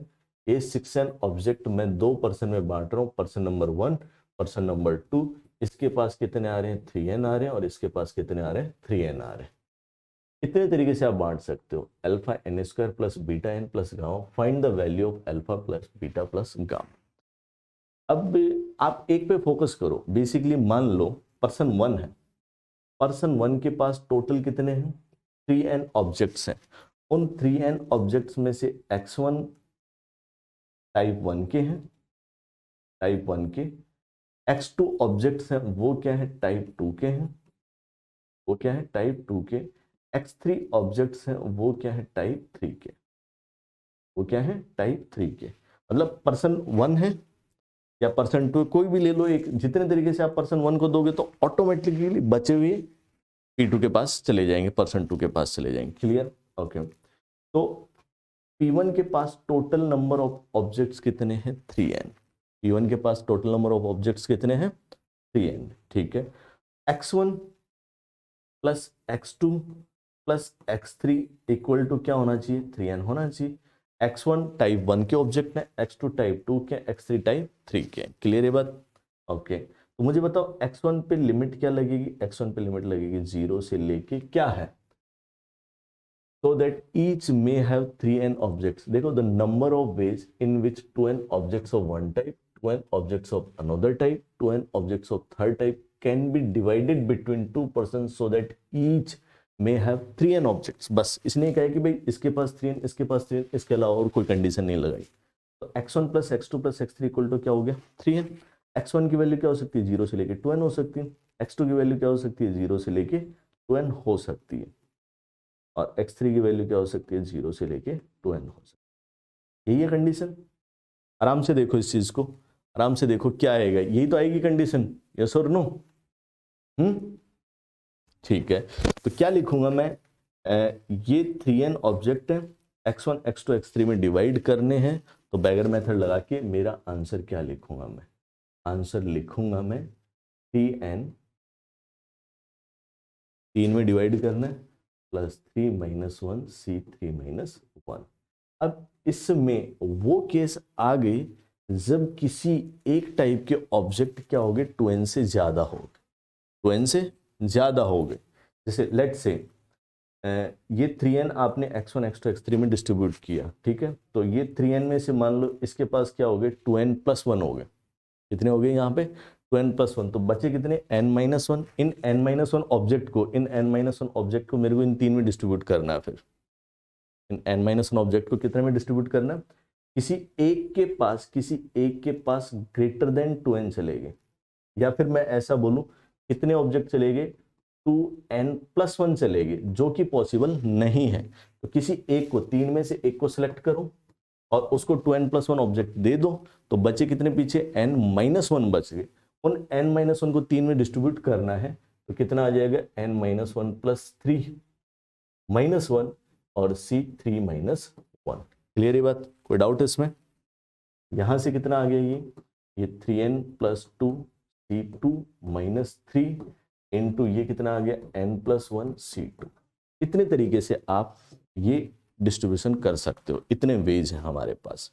क्लियर? अब आप इसको थोड़ा सिंप्लीफाई कर लो, सिंप्लीफाई करोगे तो कितना आ जाएगा, 3n प्लस 2 और 3n plus 1 upon 2 minus 3 into n plus 1 और ये n अपॉन 2। क्लियर है? मल्टीप्लाई करो, कितना आ जाएगा, 9n स्क्वायर और ये 3n और ये 6n प्लस 9n और प्लस 2 माइनस, इसको मल्टीप्लाई करो तो कितना आ जाएगा, 3n स्क्वायर और माइनस 3n अपॉन 2, एलसीएम आ गया। तो आप गौर से देखो तो ये 6n स्क्वायर और ये कितना हो गया, प्लस 6n और प्लस 2 अपॉन 2, डिवाइड करेंगे कितना आ जाएगा, 3n square plus 3n plus 1। सही लिखा मैंने यहाँ पे, ठीक। तो अब इसको कंपेयर करो, यहाँ से कंपेयर करो तो n स्क्वायर का कोफिशिएंट इधर 3 है, उधर अल्फा है, इधर n स्क्वायर कोफिशिएंट 3 है, उधर n का कोफिशिएंट 3 है, उधर n का कोफिशिएंट बीटा है, गामा क्या है 1। तो साफ साफ पता चल रहा है मुझे कि अल्फा की वैल्यू तो क्या आ गई 3, बीटा की वैल्यू क्या आ गई 3 और गामा की वैल्यू क्या आ गई 1 आ गई। ये अच्छा क्वेश्चन है लाइक ऑब्जेक्ट का, इसको आप ढंग से देखना और बताना मुझे कमेंट करके कि क्या रहा इसमें। ओके, चलो हम चलते हैं नेक्स्ट क्वेश्चन पे। ये देखो नेक्स्ट क्वेश्चन थोड़ा सा कंपैरेटिवली इजी क्वेश्चन है, लेकिन थोड़ा ट्रिकी क्वेश्चन है। क्या कह रहा है, इफ द इनइक्वालिटी, मैं पहले बता देता हूँ ये क्वेश्चन मल्टीपल करेक्ट है, तो अगर आप वीडियो को पॉज करके अटेम्प्ट कर रहे हो तो मैं बता देता हूँ एक से ज़्यादा इसके ऑप्शन सही होंगे। ठीक है, if the inequality n natural number दे रखा है यहाँ पे, is true for exactly 11 integral value of x, exactly 11 integral value of x, then n plus x can be, जहां x क्या है इंटीजर है, n क्या है नेचुरल नंबर। अब सिंपल से ये लिखा हुआ x प्लस 2n और ये x minus N square minus 4n plus 9, ये लिखा हुआ लेस देन 0। इसको मुझे सोल्व करना, है तो इनइक्वालिटी को सोल्व कैसे करते हैं आप, यहाँ से फैक्टर, इस फैक्टर को 0 करो, x equal to minus 2n, इसको 0 करोगे x इक्वल टू कितना आ जाएगा, N square minus 4n plus 9। Number line पे प्लॉट करते हो, अब मुझे क्या पता है कौन सा छोटा है, तो यहाँ पे देखो n नेचुरल नंबर है तो ये तो नेगेटिव है, और इसको देखें तो ये n माइनस 2 का स्क्वायर प्लस 5 है तो ये तो पॉजिटिव है, तो इस साइड आएगा माइनस 2n और इस साइड क्या आ जाएगा n square minus 4n plus 9 plus minus और प्लस। तो इस इनइक्वालिटी के सॉल्यूशन क्या आ गए, x की वैल्यू माइनस 2n से बड़ी, less than n square minus 4n plus 9। अब क्वेश्चन क्या कह रहा है, कि एग्जैक्टली ट्रू है for 11 integral value of x. तो मैं इसको साइड में लेके जाता हूँ। मान लो मैं आपसे बोलता हूँ कि x की वैल्यू क्या है, 2 से लेके 5 है। तो कितनी इंटीग्रल वैल्यू इस इनइक्वालिटी में आ रही है, 3 and 4। 3 and 4। मैं आपसे बोलता हूँ x की वैल्यू है 1 से लेके 7 है। तो x की कितनी इंटीग्रल वैल्यू आ रही है इसमें, 2, 3, 4, 5 और 6। ऐसा और नो, तो ये माइनस ये 6 और -1 कर दो तो मेरा आंसर आ जाए। ये बाउंड्री वाला पॉइंट, ये बाउंड्री वाला पॉइंट, तो ये number of integral values in this interval क्या बताओगे, 3 मतलब 5 -2 -1 इतना बताओगे। ये है -2n से ये, तो नंबर ऑफ इंटीग्रल वैल्यूज कितनी आएंगी, n² -4n + 9 में से आप माइनस कर दो -2n और उसमें से एक कम और कर दो। अभी मैंने बताया यहाँ पे क्योंकि दोनों ही क्या एक्सक्लूड किए मैं, ये आपको 11 दे रखा है। बात समझ में आई यहाँ पे, ये तो बोल रखा है कि इस इनइक्वालिटी को n की कितनी वैल्यू, मतलब एग्जैक्टली 11 इंटीग्रल वैल्यूज इस इनइक्वालिटी को सेटिस्फाई कर रहे हैं। x की 11 इंटीग्रल वैल्यूज आ रही है, x की वैल्यू यहाँ से यहाँ तक आ रही है, तो इन दोनों का डिफरेंस -1 कर दिया, वो क्या होना चाहिए, 11 होना चाहिए।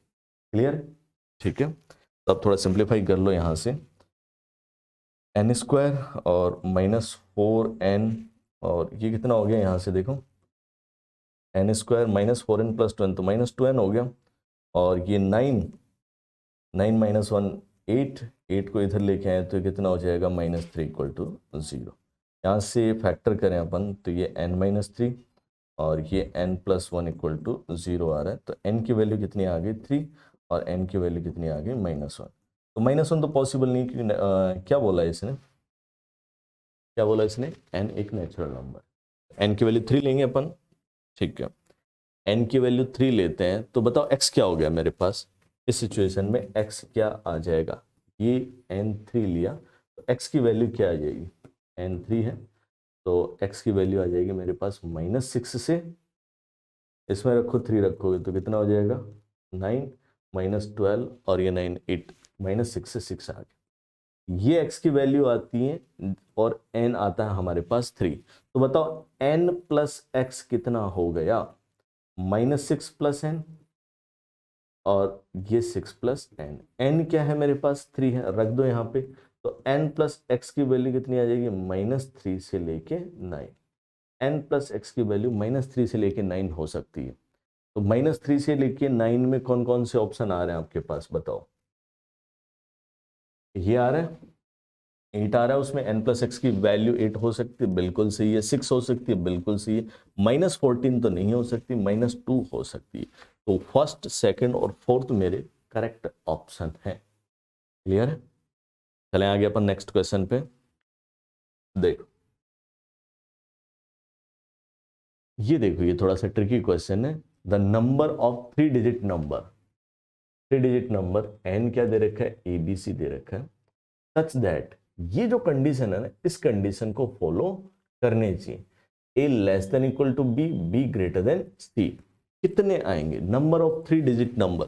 उसने कोई कंडीशन नहीं दी कि सारे डिजिट सेम होने चाहिए, डिफरेंट है। तो जो जनरल 3 डिजिट नंबर होते हैं ना, 1 1 1 2 3 4 5 जो भी है, वो सारे केस अपन कंसिडर करेंगे यहाँ पे। ठीक है, स्क्रीन पे आपके सामने क्वेश्चन है, इस क्वेश्चन को सोल्व करो और बताओ मुझे कैसे सोल्व किया है इसको। तो कैसे करेंगे बताओ, यहाँ पे ये कंडीशन अपने को ध्यान में रखनी है, बहुत अच्छा क्वेश्चन है। तो मैं केस बनाता हूँ यहाँ पे, पहला केसेस मैं बना रहा हूँ। फर्स्ट केस क्या हो सकता है कि भाई A ≠ B ≠ C है, तीनों अलग अलग हो जाएं, तीनों क्या हो जाएं यहाँ पे मेरे पास, अलग अलग हो जाएं, ऑल 3 आर डिस्टिंक्ट।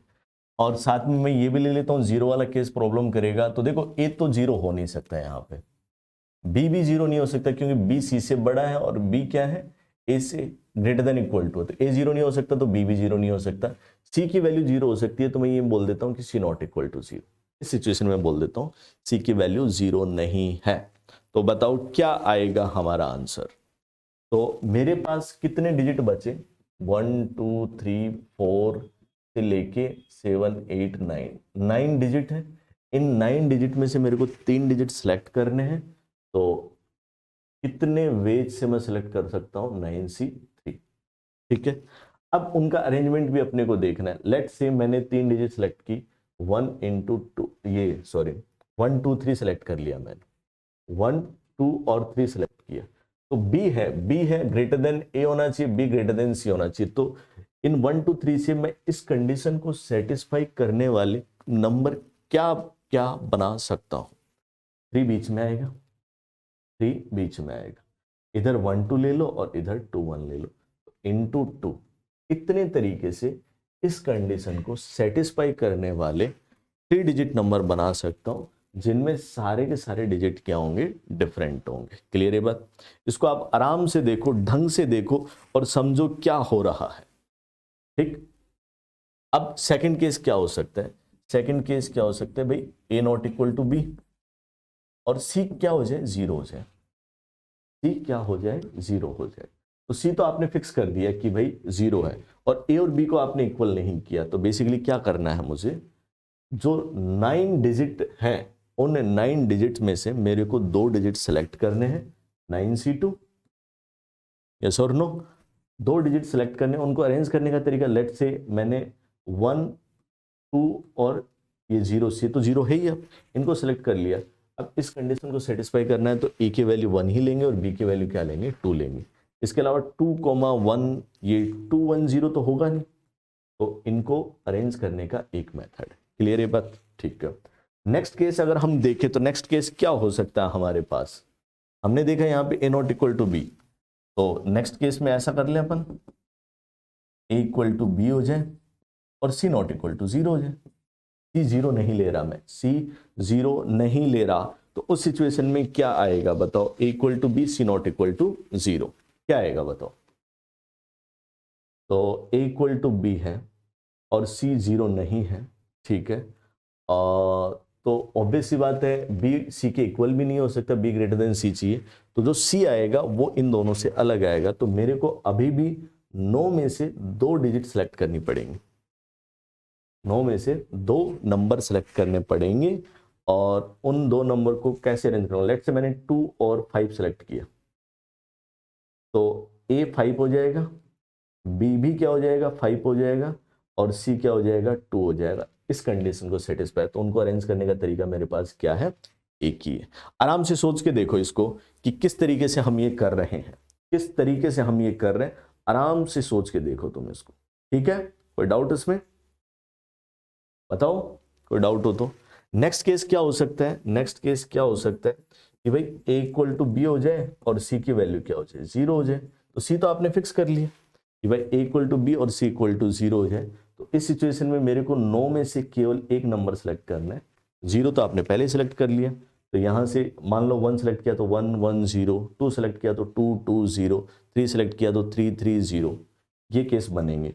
और सबसे लास्ट वाला केस क्या हो सकता है वो आप बताओ। यहाँ पे सबसे लास्ट वाला केस क्या हो सकता है, सबसे लास्ट वाला केस क्या हो जाए, ए और सी इक्वल हो जाए लेकिन दोनों 0 के इक्वल ना हो। ऑब्वियस सी बात है कि भाई ए और सी तो इक्वल हो सकते हैं, 0 के इक्वल तो हो भी नहीं सकता। ए तो क्या 100th प्लेस पे आ रहा है, अगर मैंने ए 0 ले लिया तो ये 3 डिजिट नंबर नहीं बनेगा। तो फिर केस क्या बनेगा, ए और सी इक्वल हो गया, ए और सी इक्वल हो गया, यस और नो। तो मुझे बी क्या चाहिए, बी चाहिए सी से बड़ा चाहिए। तो ऑब्वियस सी बात है मैं केवल ये केस बैठेगा इसमें, A less than B, B greater than C, क्योंकि इन दोनों को इक्वल कर दो फिर मैं चाहता हूँ ए और सी भी इक्वल हो जाए, तो वो तो पॉसिबल नहीं है। ठीक, तो ए और सी इक्वल हो जाए तो बी मेरे को नंबर लेना पड़ेगा बड़ा। ठीक है, तो 9 में से मैं 2 नंबर सेलेक्ट कर लेता हूँ, इन 9 में से 2 नंबर सेलेक्ट कर लिए, उनमें से जो बड़ा नंबर होगा वो तो बी होगा और जो छोटा नंबर होगा वो ए और सी की वैल्यू हो जाएंगी। क्लियर, केस बनाने पड़ेंगे, अगर इनमें से आपने एक भी केस मिस कर दिया तो फिर आपका आंसर गलत आ जाएगा। ठीक है, अब फाइनल आंसर क्या लिखूं, जब इसके अलावा और केस क्या बन सकता है सोच के देख लो कि ए और बी इक्वल हो जाए, वो हमने ले लिया यहाँ पे। ए और बी इक्वल हो जाए, सी 0 हो जाए, ए और बी इक्वल हो जाए, सी 0 नहीं है वो भी ले लिया। ए और बी इक्वल ना हो, सी 0 हो जाए। ठीक है, ए और बी इक्वल ना हो और सी 0 ना हो, तो मतलब A not equal to B not equal to C हो जाए। लास्ट वाला case A equal to C. I think सारे केस अपन ने कंसिडर कर लिए। ठीक है, तो मेरा आंसर क्या आएगा यहाँ पे बताओ, आंसर आ जाएगा ये 2 × 9C3 और प्लस 9C2 9C2 9C2 3 बार आ रहा है, तो 3 × 9c2 और प्लस ये 9c1।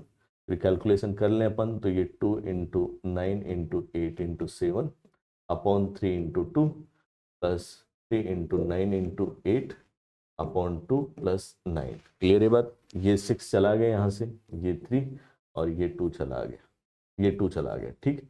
और इनको कैलकुलेट करते हो तो हमारा आंसर आता है 285। सिंपल सा कैलकुलेशन आराम से कर सकते हो, 285 हमारा आंसर आता है। ओके, तो ये क्वेश्चन में केस इंपॉर्टेंट थे। अगर केस आप नहीं बनाओगे, केस अगर आप नहीं बनाओगे तो फिर आप इसको जज नहीं कर पाओगे कि ABC किस ऑर्डर में लो मैं।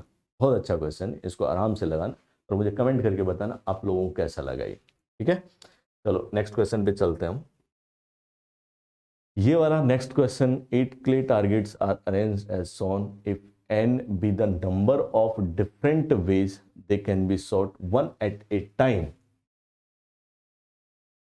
n be the number of different ways they can be shot one at a time. एक को एक पे करना है। If no target can be shot until the target below it have been shot, find the 10th digit of n.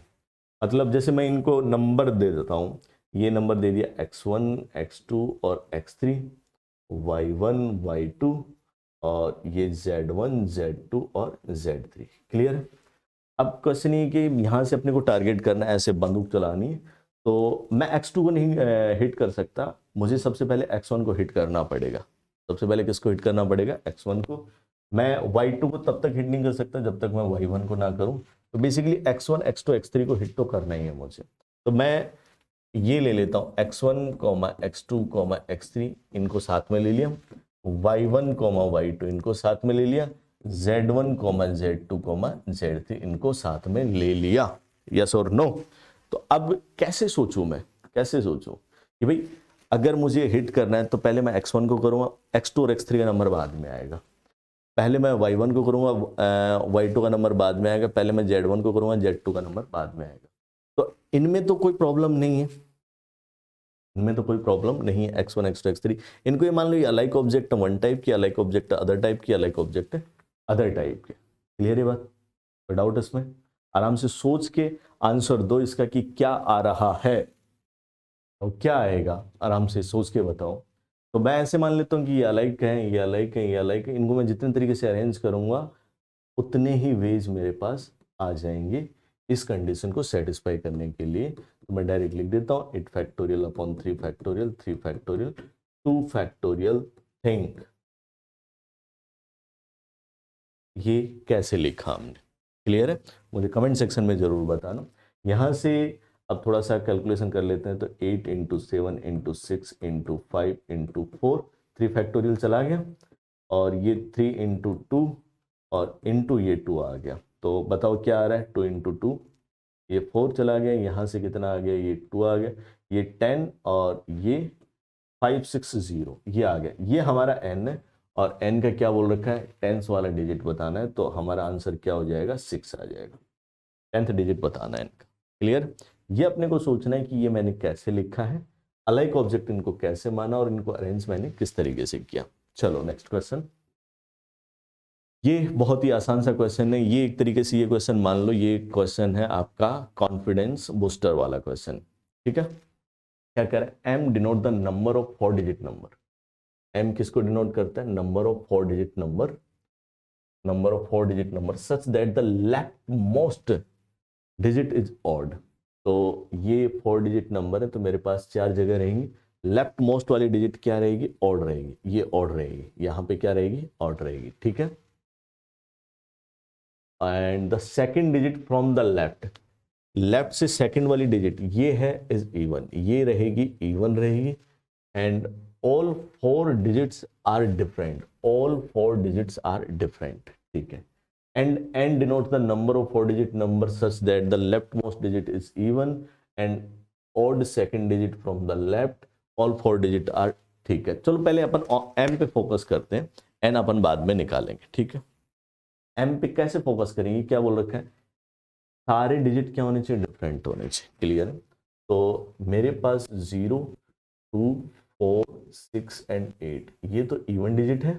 1 3 5 7 and 9, ये क्या है? Odd. ये तो इवन है और ये क्या है? ऑड डिजिट्स है। ठीक है, क्वेश्चन की डिमांड क्या है कि यहाँ पे m के लिए, है ना, मैं m की बात कर रहा हूँ, m के लिए यहाँ पे क्या आने चाहिए?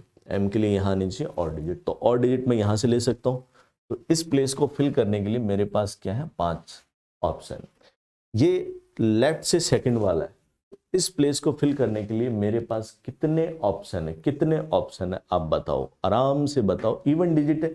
अब इसमें जीरो को तो ले सकते हैं ना, अब जीरो को लेने में क्या प्रॉब्लम है?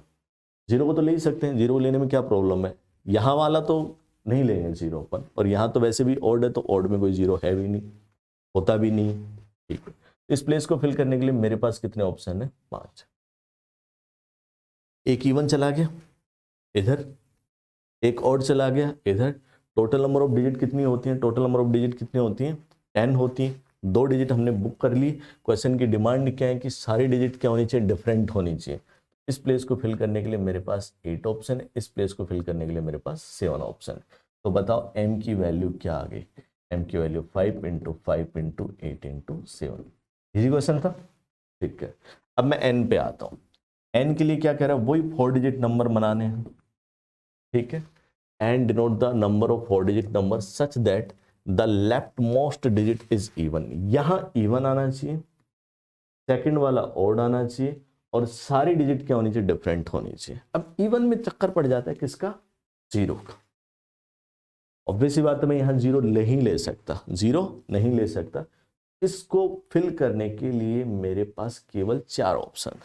कौन से 4? 2 4 6 और 8। और डिजिट अगर मैं लूंगा तो ऑड मेरे पास 5 ऑप्शन। ठीक है, यहां से एक नंबर चला गया इस जगह, यहां से एक नंबर चला गया इस जगह, पीछे कितने नंबर बचे? 8 नंबर बचे। तो इस प्लेस को फिल करने के लिए मेरे पास 8 ऑप्शन है, इस प्लेस को फिल करने के लिए मेरे पास 7 ऑप्शन है। तो बताओ n की वैल्यू कितनी आ गई? 4 इंटू 5 इंटू 8 इंटू 7। क्लियर ये बात? तो m अपॉन n, k की वैल्यू बताओ क्या है? यहां से k की वैल्यू क्या है? k की वैल्यू m अपॉन n। तो m अपॉन n मतलब 5 into 5 into 8 into 7 upon 4 into 5 into 8 into 7। Clear? तो k की वैल्यू आ गई मेरे पास 5/4। कोई डाउट इसमें? k की वैल्यू 5/4, तो ऑप्शन अपना थर्ड करेक्ट। बहुत ही आसान क्वेश्चन था, ये मैंने जानबूझ के डाला है ना। ये इजी क्वेश्चन है, मैं पहले खुद ही बता रहा हूँ। ये क्वेश्चन केवल आपके कॉन्फिडेंस को बूस्ट करने के लिए था। ठीक, चलो ये क्वेश्चन मैं आपको होमवर्क में दे देता हूं, या चलो मैं बता देता हूं। For a game in which every possible pair plays with every other pair. ठीक है, 10 players are available, mister A solve this problem. ये क्या कह रहे हैं कि भाई 10 प्लेयर हैं मेरे पास, और हर पेयर हर दूसरे पेयर के साथ मैच खेलेगा। हर पेयर हर दूसरे पेयर के साथ मैच खेलेगा। तो कितने तरीके से ये काम हम कर सकते हैं? तो मिस्टर ए है, मिस्टर ए वो इस प्रॉब्लम को सोल्व करते हैं इतने तरीके से, लेकिन जब हम देखते हैं आंसर, तो वो पाता है कि जो एक्चुअल आंसर है ना, एक्चुअल आंसर का के टाइम्स आ रहा है। ये एक्चुअल आंसर का के टाइम, एक्चुअल आंसर इनटू के इक्वल टू ये आ रहा है। ठीक है, तो हमें के की वैल्यू बतानी। कितने तरीके से हम कर सकते हैं बताओ मुझे। तो अगर हम वैसे पेयर बनाने चलेंगे जैसे मिस्टर ए ने किया है कि भाई 2-2 के पेयर बना लो, ए बी सी डी ले लें, तो बहुत प्रॉब्लम हो जाएगी। आप डायरेक्ट सोचो, डायरेक्ट अप्रोच क्या रहेगी। मेरे पास 10 है, A B C D E F G H I J. ठीक है, 4 2 6 और 4 10 है। इन 10 में से पेयर चाहिए मुझे, एक मैच करवाना है। पहले तो आप एक फोकस करो, एक मैच पे। एक मैच करवाना है तो आपको 2 पेयर चाहिए, 2 पेयर का मतलब 4 प्लेयर चाहिए। तो 10 में से 4 प्लेयर आप जितने तरीके से सिलेक्ट करो कर लो। ठीक है, लेट से मैंने सेलेक्ट किया ए बी सी और डी। तो ए के साथ बी का पेयर है, तो ये पेयर 1 है, ये पेयर 2 है। तो पीछे क्या बच गया? सी और डी ऑटोमेटिकली बच गया। एक मैच हो गया। ए के साथ अगर मैं सी ले लूं तो पीछे किसकी टीम बन जाएगी? बी और डी की बन जाएगी। अब बी के साथ अगर मैं सी ले लूं तो पीछे टीम किसकी बन जाएगी? ए और डी की बन जाएगी। इसके अलावा अगर आप सोच रहे हो कि बी के साथ मैं डी ले लेता हूं तो ए और सी वाली टीम ये रिपीट हो रही है, ये रिपीट हो रही। तो बेसिकली ये 4 प्लेयर से आप 3 मैच करवा सकते हो। इन 4 प्लेयर के बीच में कितने मैच करवा सकते हो? 3 ही मैच करवा सकते हो। इसके अलावा आगे अगर तुम टीम बनाओगे, इन 4 प्लेयर से पेयर बनाओगे तो रिपीट होंगे। ये AC BD है तो BD AC मैच तो वही है ना, क्लियर। तो टोटल नंबर ऑफ वेज इस टास्क को करने के 10C4 और इन 4 के बीच में 3 मैच हो सकते हैं, ठीक। और ये हमारा एक्चुअल आंसर है और मिस्टर ए का आंसर ये था, तो अपन देख लेते हैं। 10 factorial into 5C2 upon 2 factorial की power 5 into 5 factorial equal to K into 10C4 into 3। Clear है बात? तो मिस्टर ए का जो आंसर, मिस्टर ए ने क्या किया होगा कि वे ग्रुप बनाए होंगे, 2-2 के ग्रुप बनाए होंगे, 2-2 के ग्रुप बनाए होंगे। तो 10 factorial upon 2 factorial 2 factorial 2 factorial 5 बार आता है 5 फैक्टोरियल, फिर उनमें से कोई 2 सेलेक्ट किए होंगे, ऐसा किया। मिस्टर ए ने कैसे सोल्व किया होगा? जैसे कई बार अपन भी गलती से सोल्व कर लेते हैं, भाई 10 फैक्टोरियल, तो उन सबके 2-2 के ग्रुप बना लिए पेयर बनाने के लिए, तो 2 फैक्टोरियल 2 फैक्टोरियल 2 फैक्टोरियल। अब इसके बारे में सोचने भी कि आंसर गलत क्यों आया, सोच के बताना, ठीक है। और ये हमारा आंसर सही कैसे है, और इसका K टाइम्स करते हैं तो ये मिलता है मुझे। ये बात समझ में आ रही है? इसका K टाइम्स करते हैं तो मेरे को ये आंसर मिलता है, मतलब इधर केसेस बहुत ज्यादा है। एक्स्ट्रा केसेस अपन ने काउंट कर लिए, रिपीटेशन बहुत भयंकर हुआ है, कितने टाइम्स रिपीट होता है वो भी पता चल जाएगा, ठीक है। ये के ऊपर थोड़ा सोल्व कर लेते हैं अपन। तो ये कितना आएगा? K 10 factorial 6 factorial into 4 factorial into 3, और इसको देखें तो ये कितना हो गया? 10 फैक्टोरियल, और ये 2 की पावर 5 हो गया, और ये 5 फैक्टोरियल, और ये 5 इंटू 4 अपॉन 2। सही लिखा है मैंने? अब सिंप्लीफाई कर लो, ये 10 फैक्टोरियल चला गया, ये 6 फैक्टोरियल, यहाँ पे कितना बचेगा? 5 बचेगा, ठीक है। और इसको थोड़ा सा सिंप्लीफाई करें तो 4, ठीक है, 4 इंटू 3 इंटू 2 इंटू 1, तो 3 से 3 चला गया, 4 इंटू 2 8, तो यहाँ पे क्या बच जाएगा? 2 का स्क्वायर बचा, और यहाँ से देखें तो ये कैंसिल आउट हो गया, ये 5 अपॉन 2, तो ये बच रहा है 5 upon 2, 5 upon 2 equal to K upon 5, और कैलकुलेशन अपन ने देखी है 5 इंटू 4 अपॉन 2। फिर कैलकुलेशन देखो, इसकी कैलकुलेशन अपन ने मिस्टेक कर दी है। 10C4 इंटू 3, इसमें कोई प्रॉब्लम नहीं है, ठीक है। 10 फैक्टोरियल 6 फैक्टोरियल 4 फैक्टोरियल, ये क्या है? 5 फैक्टोरियल, 5 इंटू 4 अपॉन 2, 10 फैक्टोरियल से चला गया, 6 फैक्टोरियल, यहाँ 6 आएगा, सॉरी ये 6 आएगा, अपन ने 5 लिख दिया ना, ये वाली गलती कर दी, ये 6 है, ठीक है, ये वाला 6 है।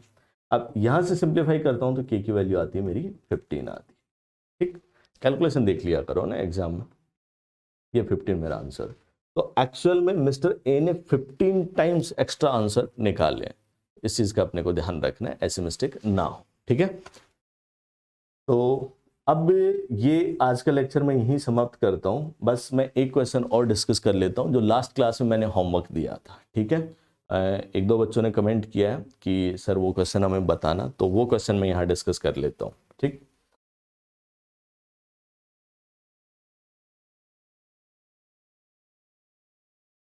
ये क्वेश्चन मैंने लास्ट क्लास में होमवर्क दिया था। How many 15 letters arrangements of 5A, 5B and 5C have no A in first 5 letter. अपने को 15 लेटर वर्ड बनाना है, ठीक है, 15 लेटर, जिसमें 5 तो A है, 5 B है और 5 क्या है? C है। 15 1 2 3 4 5 ऐसे 15 है, ठीक है। तो यहाँ पे मैं ले रहा हूँ फर्स्ट 5 लेटर्स,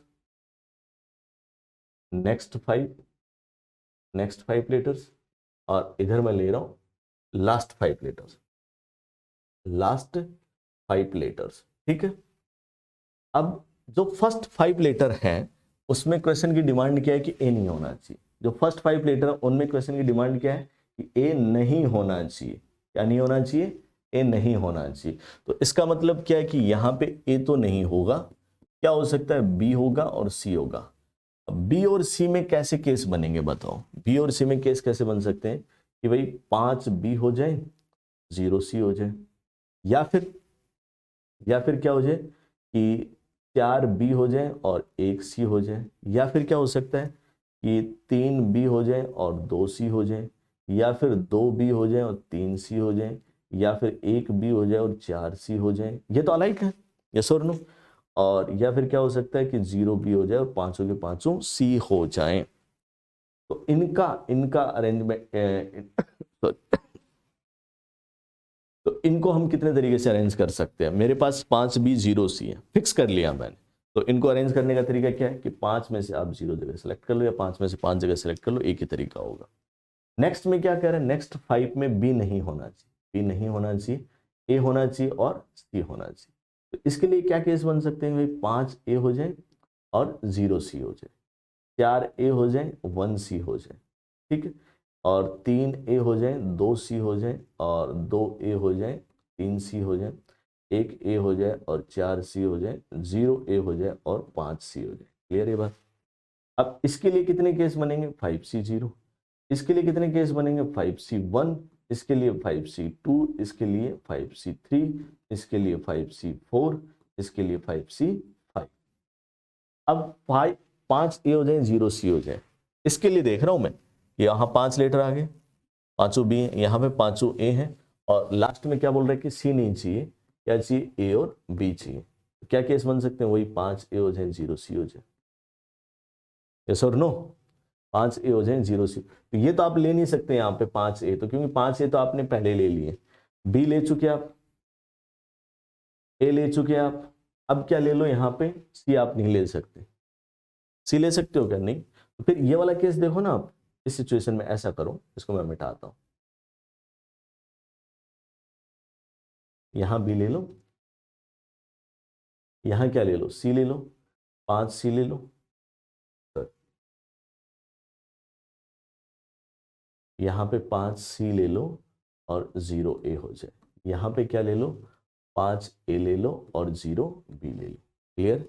यहां पे क्या हो जाएगा, 4C ले लो और 1A ले लो, तो यहाँ पे 4B 1C, 4C 1A, और यहाँ पे 4A 1B आ जाएगा। क्लियर। तो हर में देखो 4B और 1B 5B हो रहा है, 1C और 4C 5C हो रहा है, 1A और 4A 5C हो रहा है। लेकिन फर्स्ट 5 में कोई भी ए नहीं आ रहा, सेकंड 5 में जो नेक्स्ट 5 है उनमें कोई भी बी नहीं आ रहा, और जो लास्ट वाले 5 है उनमें कोई भी सी नहीं आ रहा। इस तरीके से आप अरेंज कर सकते हो, 3C ले लो 2A हो जाएंगे, और 2C ले लो 3A हो जाएंगे, और 1C ले लो 4A हो जाएंगे, 0C ले लो पांचों के पांचों ए आ जाएंगे यहाँ पे। और यहाँ पे क्या केस बनेगा, 3A, 2B लीटर ले लो, और यहाँ पे 2A और 1B ले लो, सॉरी 3B ले लो, और 1A है 4B, और 0A, और पांचों के पांचों B ले लो। तो इनको सिलेक्ट करने का मेथड 5C0, इनके लिए भी 5C0। इसको अरेंज इनके कितने वेज हैं, 5C1 वेज है, और इसके लिए कितने वेज हैं, 5C1। इसके लिए कितने वेज हैं, 5C2 वेज है। इसके लिए कितने हैं, 5C2 वेज। इसके लिए 5C3 वेज है। इसके लिए कितने वेज हैं, 5C3 वेज। वैसे अपने को पता है कि 5C2 5C3 सेम में होता है। इसके लिए 5C4 वेज है। इसके लिए क्या है, 5C4 वेज। इसके लिए कितने हैं, 5C5 वेज है। इसके लिए कितने हैं, 5C5 वेज है। तो मेरा आंसर क्या आएगा, आंसर क्या आएगा यहाँ पे। अब अगर मैं पर्टिकुलर इस केस की बात करता हूँ, यहाँ देखो आप, इस केस की अगर मैं बात करता हूँ, ये वाला केस, इसकी अगर मैं बात करता हूँ, तो मेरे को 5B चाहिए, 5C चाहिए और 5A चाहिए। तो इस टास्क को कंप्लीट करने के लिए मेरे पास 5C0 5C0 5C0 साइमल्टेनियसली हो रहे हैं। तो 5C0 into 5C0 into 5C0 का क्यूब। या फिर नेक्स्ट मैं कैसे कर सकता हूँ, 5C1 ways, 4B 1C, 4C 1A, 4A 1B। Clear. तो नेक्स्ट टास्क को कंप्लीट करने के लिए 5C1 5C1 5C1, मतलब 5C1 का क्यूब। सिमिलरली मैं आगे बोल सकता हूँ 5C2 का क्यूब, और 5C3 का क्यूब, प्लस 5C4 का क्यूब, एंड 5C5 का क्यूब। क्लियर। इतने तरीके से अपन इन लेटर्स को अरेंज कर सकते हैं जो गिवन कंडीशन को सेटिस्फाई कर रहे हैं। ओके। तो 5C0 तो कितना हो गया 1, और 5C1 5 का क्यूब हो गया, और 5C2 कितना हो गया 10, मतलब 10 का क्यूब हो गया। और यहाँ पे देखें 5C ये भी 10 का क्यूब है, और इसको देखें 5C4 ये 5 का क्यूब है, और 5C5 है, सॉरी ये 5C5 ये क्या हो गया 1 का क्यूब। आराम से आप ऐड कर सकते हो। कितना आ जाएगा 1 + 1 2, और ये 125 + 125 कितना हो गया 250, और ये कितना हो गया यहाँ पे 1000 + 1000 2000, अपना आंसर। क्लियर? अब किसका ये आंसर सही है तो मुझे कमेंट करके जरूर बताना। आज का लेक्चर मैं यहीं समाप्त करता हूँ। ये पीएनसी के 2 लेक्चर में हमने अच्छे अच्छे क्वेश्चंस डिस्कस किए हैं। उम्मीद करता हूँ इससे आपको काफ़ी अच्छा बेनिफिट मिलेगा। मैं फिर बोल रहा हूँ कि जो बच्चा अगर पहली बार पीडब्ल्यू जेईई चैलेंजर देख रहा है तो पहले किसी भी चैप्टर, तीनों सब्जेक्ट में किसी भी चैप्टर का वीडियो अगर आप देख रहे हो, उसको देखने से पहले आपको बेसिक्स पता होने चाहिए उस चैप्टर के। जैसा कि ओरिएंटेशन सेशन में ही अलग सर ने बताया था कि ये पीडब्ल्यू जेईई चैलेंजर उन बच्चों के लिए जिनके बेसिक्स बहुत अच्छे हैं और उनको एडवांस क्वेश्चंस की प्रैक्टिस करनी है।